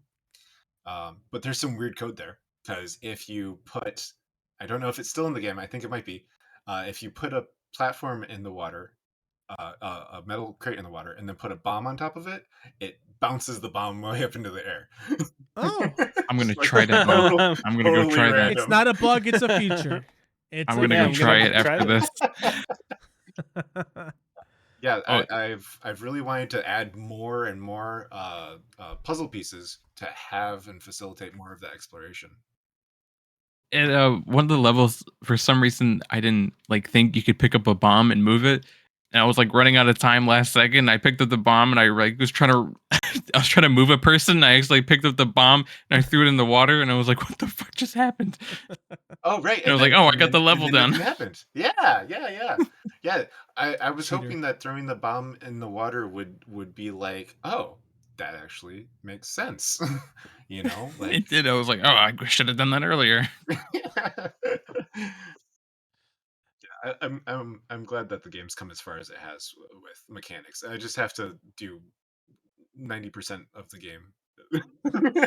Well, Still. that's I was gonna say the that's art and what's the story and what was it that Tim said when we had Deveki on? That like 90% of the game, like the development last is like 10%. the last 10%. Is that kind of what he said? Yeah, I feel like that's Well, kind yeah, of it was 90% of the game is like the first 10%, right?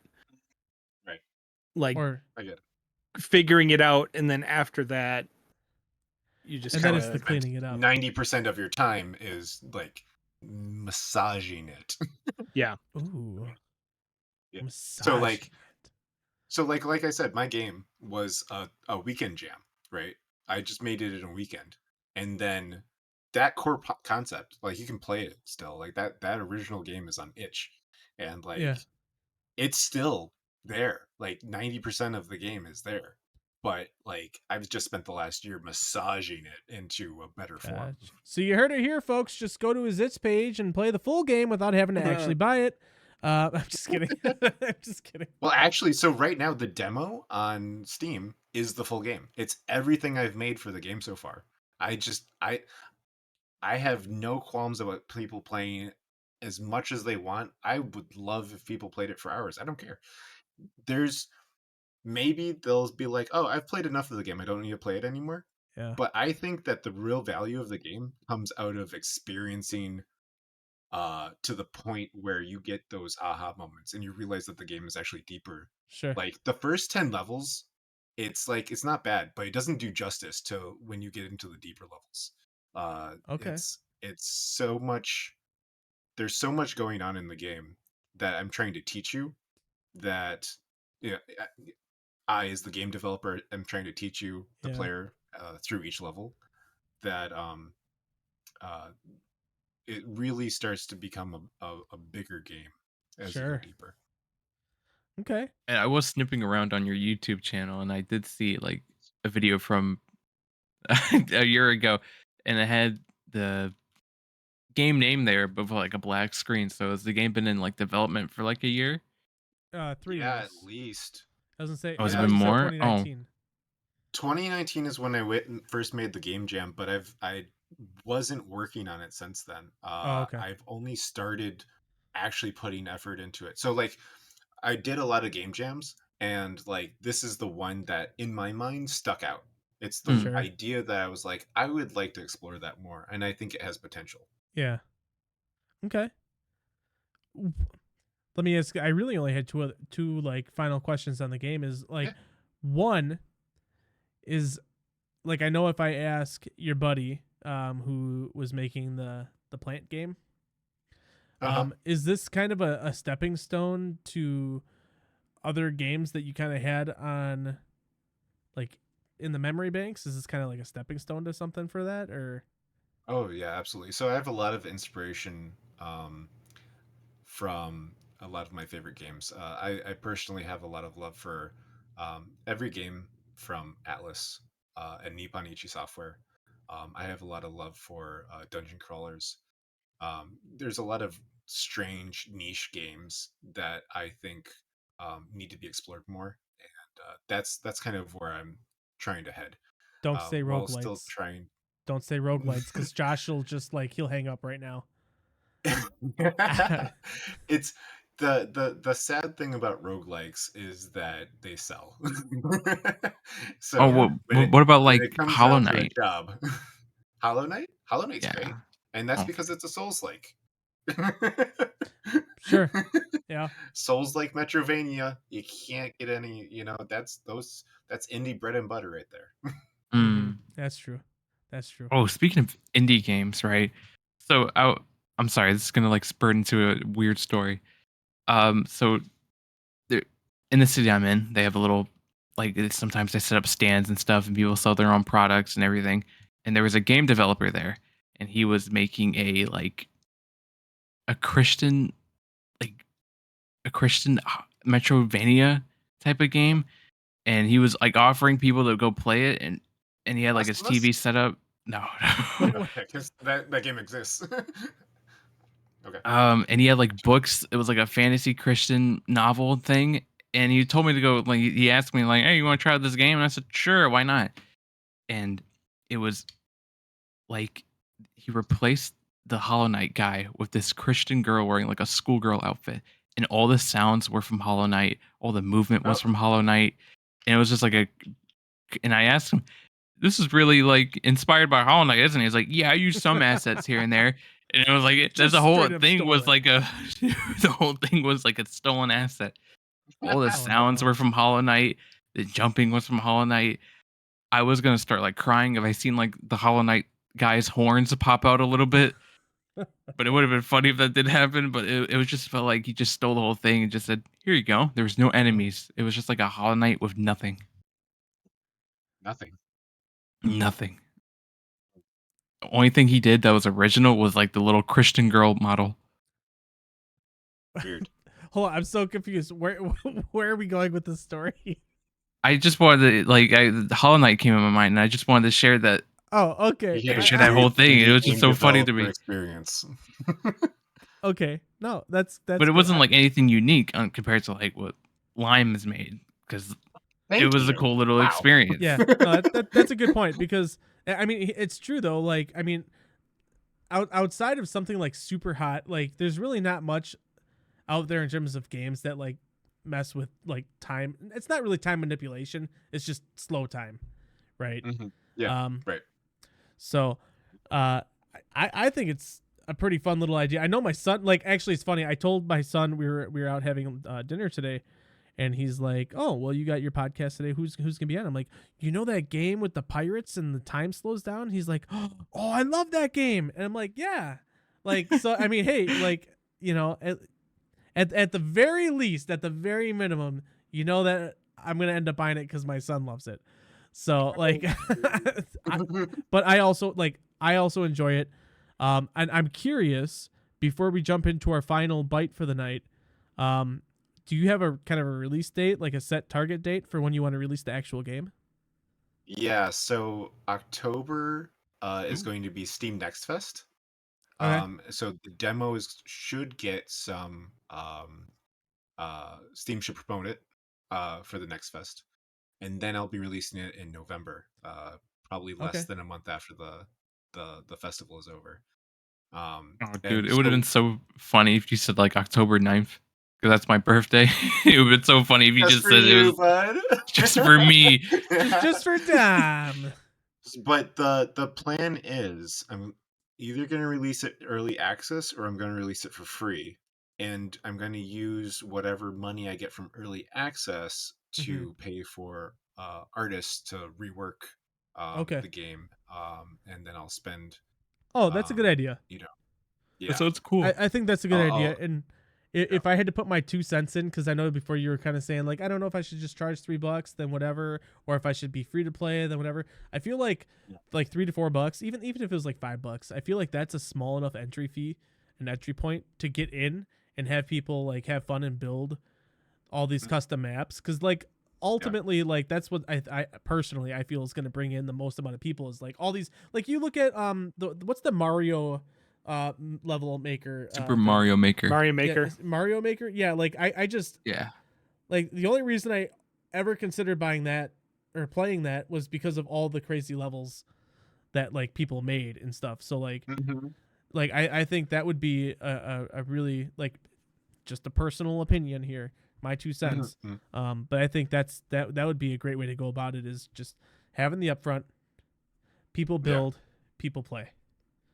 Like I said, $3 to $5, like that's such a small entry point that like Right. I feel a lot of people could enjoy that. So Yeah, it's like a bag of chips.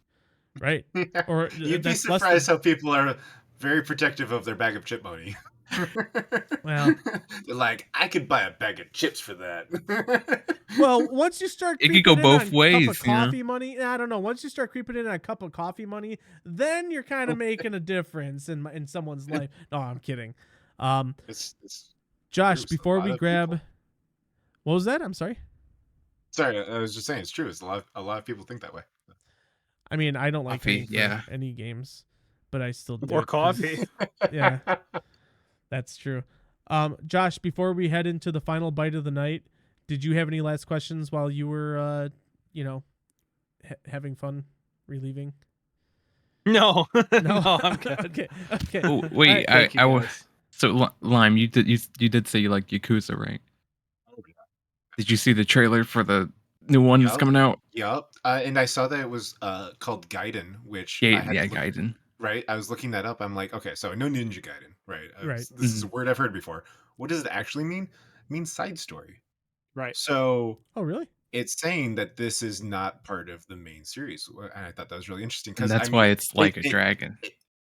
well, like a Oh, they had to from rebrand it anyway. Yeah. from my knowledge, like a dragon has been what's always been called in Japan.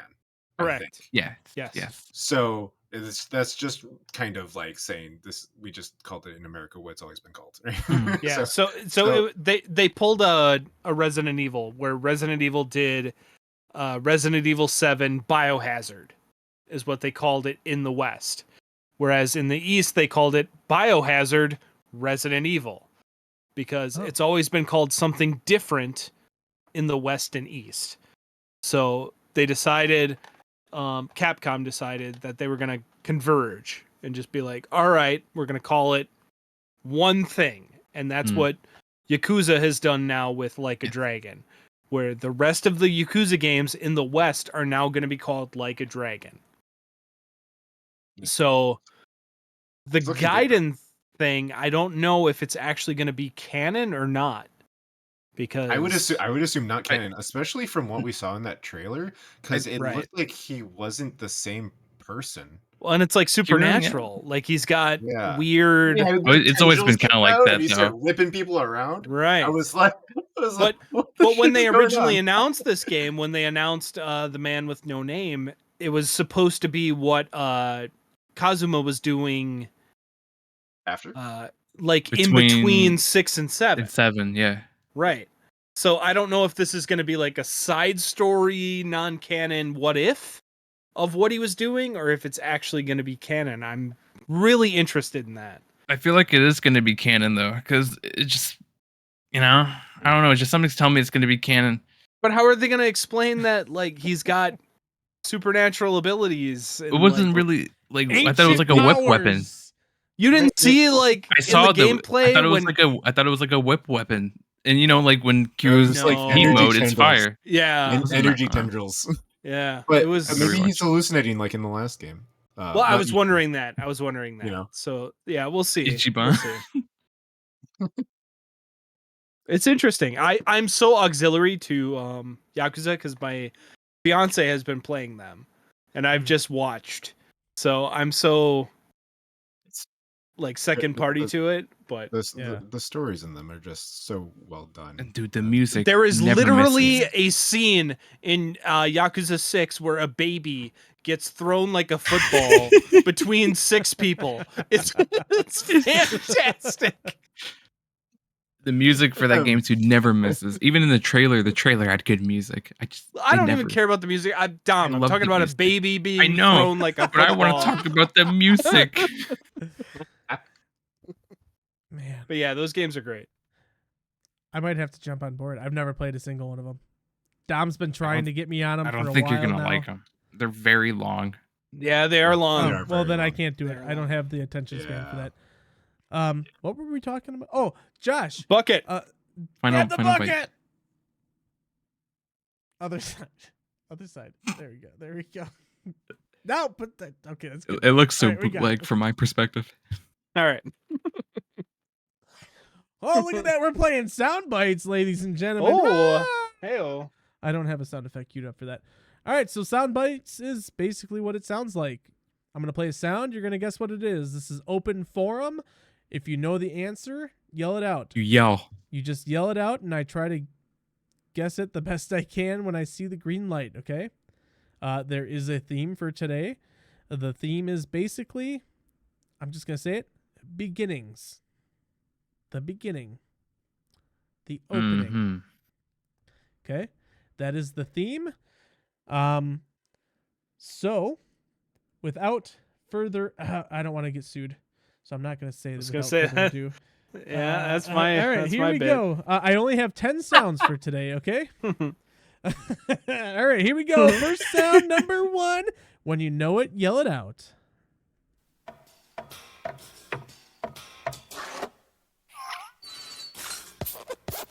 Pixar. Oh, shit, that was so close. Shit, that was close. That was so close. I think Josh. I really don't know. I'll go back. think on Josh the started videotape. it. I'm gonna go with. I'm gonna go with Josh. Josh first. But as we always do on Bucket Bites, when I'm editing the show, I will fix it if somebody else did win it. Okay. Fix it And in post. I will. Yes. I. Thank you. All right. That one was queued up. There we go. Perfect. All right. Proud of you. sound. Proud of you, buddy. Sound number 2.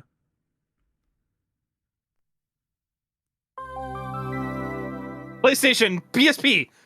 Holy shit. Oh shit. Fucking love All right. that thing. All right. So I actually never had a PSP. you never had a PSP or played it or No, anything? I went straight to Vita. Yeah. Did you? Oh, Vita was great. To be fair. Yeah. Yeah. All right, here we go. Sound number 3. Sketching. Yes. Dom. All right. Come on, I Mr. vaguely Lime. remember that. That like woke up something in my brain. Yeah. I feel like for some reason my kids destroyed every DS that they had, so like I have a negative connotation with that sound effect. How do your kids have DSs? We had I two had of a them. DS. We had 2 of them. We had 2 of them. My daughter had one. He's asking why. Oh, I don't know, because we had them. And I just remember them playing it and breaking. Well, my daughter mostly, not them. I should say my daughter. But okay, I here we let go. I let my 2-year-old play Smash on my 3DS every once in a while. Yeah, see? Yeah, see?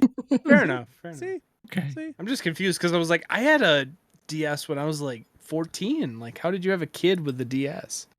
I mean, hand-me-downs, bro. You just Fair enough. keep it. Fair enough. All right. Here we go.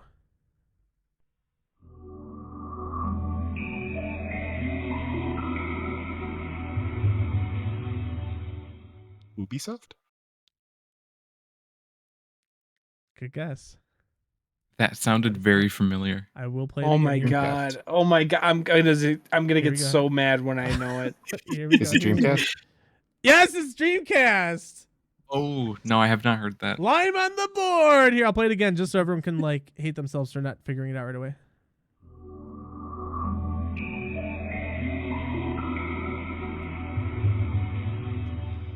Excellent. Good job. That is such a that era sound effect, you know? right. Oh, absolutely. But I was like, it's not PlayStation 2, it's not GameCube. I'm like, what? Like, what is it? It's not Xbox. But Yep. it's Yeah, I was Dreamcast. imagining Rayman, which I don't Yeah. know if that's accurate or not, but that's the sound that's the idea that came up. interesting. I mean, maybe it was Rayman on. I'm assuming Rayman was. That's a, why a I was- Dreamcast, that's why I was wondering. Yeah.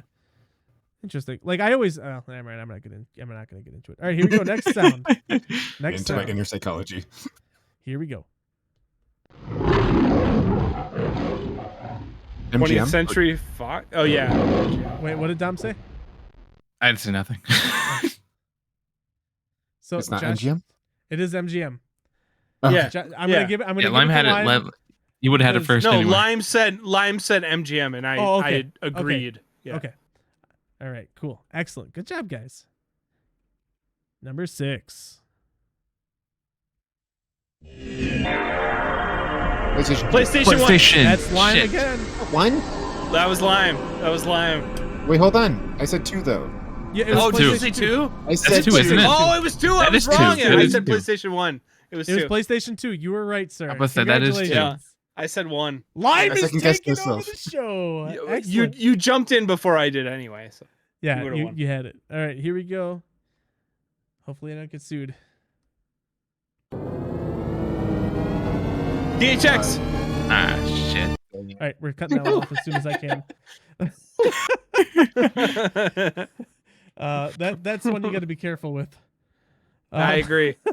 So, all right, I was like, someone's gonna get it. I just, all right, here we go. Next, we've got. I've only got 3 more, guys. 3 more, and right now, I like how I put instead of Josh, I wrote THX on my. Well, All right, we got a tie, so we could have a 3-way if Dom gets the next 3. Ooh. That's dirty. All right, here we go.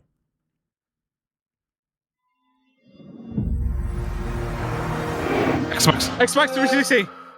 I I said 360. he's just I said 360. I gotta give it to Josh. Motherfucker. I gotta give it to Josh. All right, Damn it. all right. I learned from the PlayStation 2 mistake. All right, there's 2 more. Lime needs 1 more to tie it up. If Josh gets this one, he clinches the W. Ooh. Here we go. Capcom. What the fuck, bro? That's insane. It was the Capcom specifically for NES. Sorry, I love SNES. well, Super NES. Yeah. Yes. SNES. Sorry, I love Mega Man. That Shit. was- All right, if Dom gets the last one, he gets 5 points. All right, I'm gonna step Wow, away. okay. I'm gonna leave this one to Dom. And if Lime gets it, it's worth 3. If Josh gets it, it's only worth 1. I'm over here. I'm not even gonna. All right, here we go. Dom for 5, Lime for 3. Here we go. GameCube. Oh my God, Josh, who was it? That was like at the same time, bro. That was in sync. That was in sync. I've never seen dude. it that close in my life. That was literally. They both said it at the exact same time. All right, I think what we should do is a Lime plus 3, a Dom plus 5. That's what I think. Oh, wow. The All right. first tie. And then I'll edit it in Amazing. post if it's the other way. I that's think good that shit. was.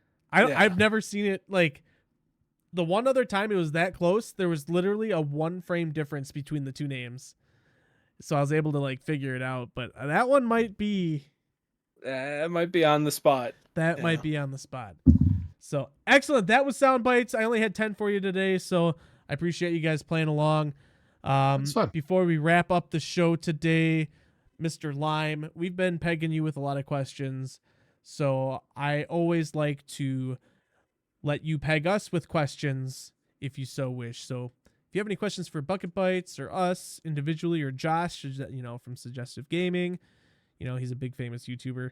So Like Mr. So- YouTube man. yeah, he's daddy YouTube or whatever. whatever we Daddy decided. G. Yeah, Daddy G is what we call him. But yeah, no, seriously, if you have any questions for us at all, you don't have to. I just like to throw it out So- there. Well, here's what I want to know. I want to know what characters you want to play. The Rangers or Bard. Barbarians or- Bard? Bard. You'd be a good bard. Bard. Oh, in D&D? Yeah. Oh man, shit. So the first 2 times I played, I was a bard, and I was a shitty bard. It's all about that. What's the? What- Man, Have you guys ever played Kingdom of Loathing? They have a Mhm. Moxie. It's all about that Moxie, baby. all about that moxie. You're like Yeah, a tank roll. Who, me? Is there a tank role? I'd Oh yeah, be there's the a tank. tank role. I mean, yeah, I I'm mean, gonna be there's like a theoretically if I was there, I'd be the tank. Paladin, cleric. Paladin, yeah, paladin probably. yeah. I was shit. I don't remember what I was now. I like that like semi magical kind of role, but it's not too. Fuck, I can't remember what it was now. That's how like out of touch and out of tune I am from playing. It's Oh all my right, we'll god. get you back in. Yeah, I want to. I want to. I want to. Oh my god, what is it called? Dying. That's me. That's 100% me. See if I can show these. This is one of the guys that. So when I 3D printed him, That You was see it? 3D printed and wow. yeah. So this was 3D printed. So when I printed him, he was actually had an error, and his Warlock. stomach didn't print fully. Sorry. Okay, his stomach didn't print. Oh, so did you improvise? I sculpted guts. Oh, That's awesome. fantastic. Wow. That is fantastic. That's my favorite one. Excellent. That was slick. How many of those you got? In the desert there. Or the Oh, I like that guy. I seen him a little bit. The first thing I ever painted, I grabbed this guy from the dollar store. This is Mike Wazowski. Oh yeah. painted as a Yeah. Muppet. Yeah. Oh, I love it. I love That's it. so cool. That's great. Anyway, I was inspired by watching a lot of YouTubers. Hell yeah. That's what got me into it. Hell yeah. But to answer your Yeah. question, it was Warlock for me. That's what I've Warlock. always enjoyed playing. I had Yeah, to look it lots up of people 'cause, like Warlock. Warlock is strong and fun. I just like the range. Cool. Oh, yeah. Well, before we wrap it up for the night, I'm going to give you the floor. The floor is yours to, talk about your socials, your streams, your games, your, what other deep dark secrets you have. Feel free to lay them out, out Sure. on the line. The stage is yours. Sweet. Okay, so yeah, I'm LimeBlossom, and I'm making a game called You Have No Time. It's an action puzzle game. You can find it on Steam. I'd appreciate it if you wishlisted it, because that lets Steam know that you care. And if you're interested in watching me make maps or play other people's levels, I'll probably be doing that on Twitch. I'm LimeBlossom over there. And I'll be talking about my progress on Twitter, which I think I'm also LimeBlossom over there. So, LimeBlossom everywhere. Oh, and if you like D&D minis, I'm LimeBlossom on Instagram. Is that what you mostly post down there? Is just your mini D&D? Yeah, entirely just minis. That's what my Instagram is for. I gotta ask you, what's the website where you can actually like kind of configure your little 3D guy and then like they put it together? Do you know what I'm talking about? Yeah, Hero Forge. Yeah, Hero Thank you. Forge. Hero Forge. Yeah. Yeah. How do your little 3D people compare to? Have you ever like tried that out? That service? I have painted somebody's Hero Forge miniature before, Okay. and I can would grab say mine. that you got the one? quality compared to printing off my own, because there are tiers for Hero Forge. Okay. The tier that they printed out wasn't as good as what I can print at home. Sure. So the lower tier probably isn't quite as high quality, but it does let you make whatever you want. Like you Yeah. can put whatever weapon together with whatever wardrobe you want. It's easy to customize your character, and that's not easy to do if you want to do it through like Blender or something, Right. Oh, for sure. right? That was just something out just to kind of get people like my wife and my daughter kind of like on board. Like, hey, let's like we got we got the dice, we got all this other stuff. So like the excitement was there, and then like we just haven't. I can't DM, so like Sure. If you do Hero Forge, I can print it for you. I got one here. This was before I had a That's resin right. printer. Wait, is that FDM? Or This did is you buy that? FDM. Oh my god! I printed it resin, this exact same model, but I can't find it. But this was a larger. That looks FDM, good for FDM. but- That looks good Yeah. for FDM. Yeah, it's not bad. yeah, not sponsored by the way. 3D printers scare Not me. at all. It's just things we It like could to be. do. Hell yeah, man, we got to talk about what Get we're on doing. here, Hero Forge. Yeah, Hero Forge. Come on. So I'm definitely gonna be hitting you up about doing some DMing, maybe doing a one-off type thing. fine. I sorry, Dom, you're not invited. I mean, you're invited if you come here by all means. Yeah, let me I'm just not get a joking. plane ride Fly over in. there. Just Fly fly in. in. Hey, just ask Daddy G to cover that flight ticket. You'll be good. Hey, you can stay in one of my closets. Oh, All right, There's Dom. like Here's a your room. bedroom. It's a little. That's so thoughtful. It is, but that's a problem. Awesome. Well, cool. Mr. Lime, as I've been calling you all day, I really appreciate you coming on. Senior Blossom. Yeah, Senior Blossom. I like that. That's way better than anything I've said today. No, really appreciate you answering and talking to me at the show, and coming on Bucket Bytes, and we'll be live next week. No guest next week. Actually, I lied. We'll have Henry from Dark Fusion back on, and maybe Brian. Maybe, I'm not sure. So that'll be a fun Dom laid has back show something. as well. Oh, go ahead, Dom. Is there gonna be a Bucket Bytes Easter egg in your game? You know what? I haven't put any Easter eggs in my game yet. You guys might be the first. Yes. Well, we have a 3D model that we could send you of the Bucket Byte head or Bucket Bot. Oh, This I'll little put it in the guy. campaign. We'll send you the Bucket Bot.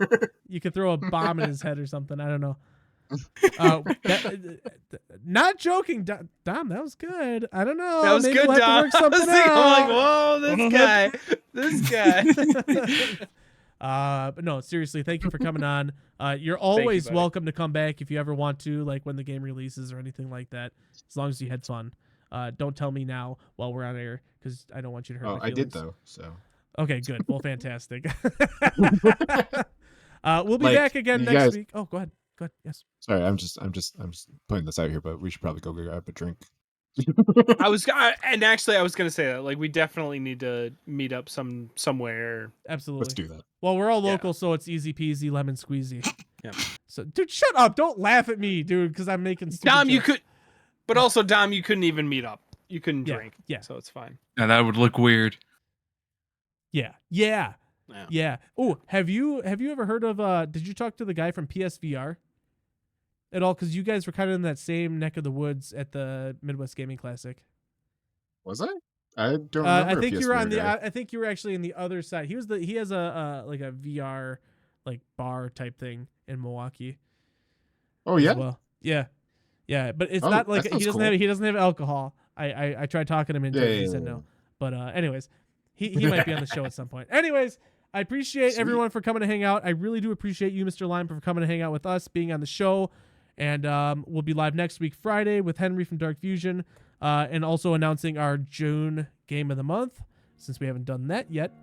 Until next time, I'm Ryan. That's Josh. That's Dom. And Mr. Lime. We'll check you out next time. This is Bucket Bytes. Goodbye.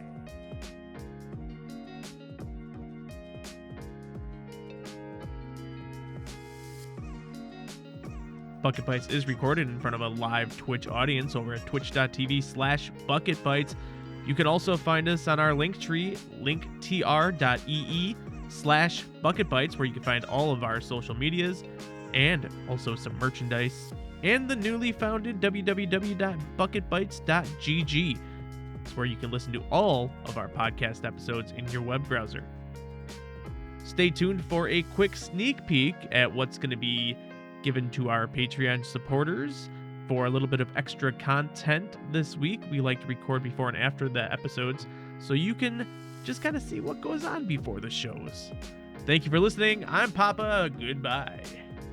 Yeah, I mean- speaking of which, they were like, I can't remember. In the show they said indie game publisher, and I'm like, that is an oxymoron. Literally, Yeah, that's true. Yeah. cannot be indie if you have a publisher, as far as I know. At least that's what it used to be. It's They a changed it. point. That's true. It's That's a point. That is a very good point. I read an article just yesterday about how a lot of people refer to like just pixel art style games even as indie Just games, as indie, even regardless of even how though big they're it is. backed by multi-million-dollar companies and publishers. Yeah. It's kind of funny. That's why I like the A's. I like, single A, The double A, double A's. triple A. Mhm. Yeah, it's a better Yeah. So you can see, representation you thinking more about the budget versus Right. Yeah. Exactly.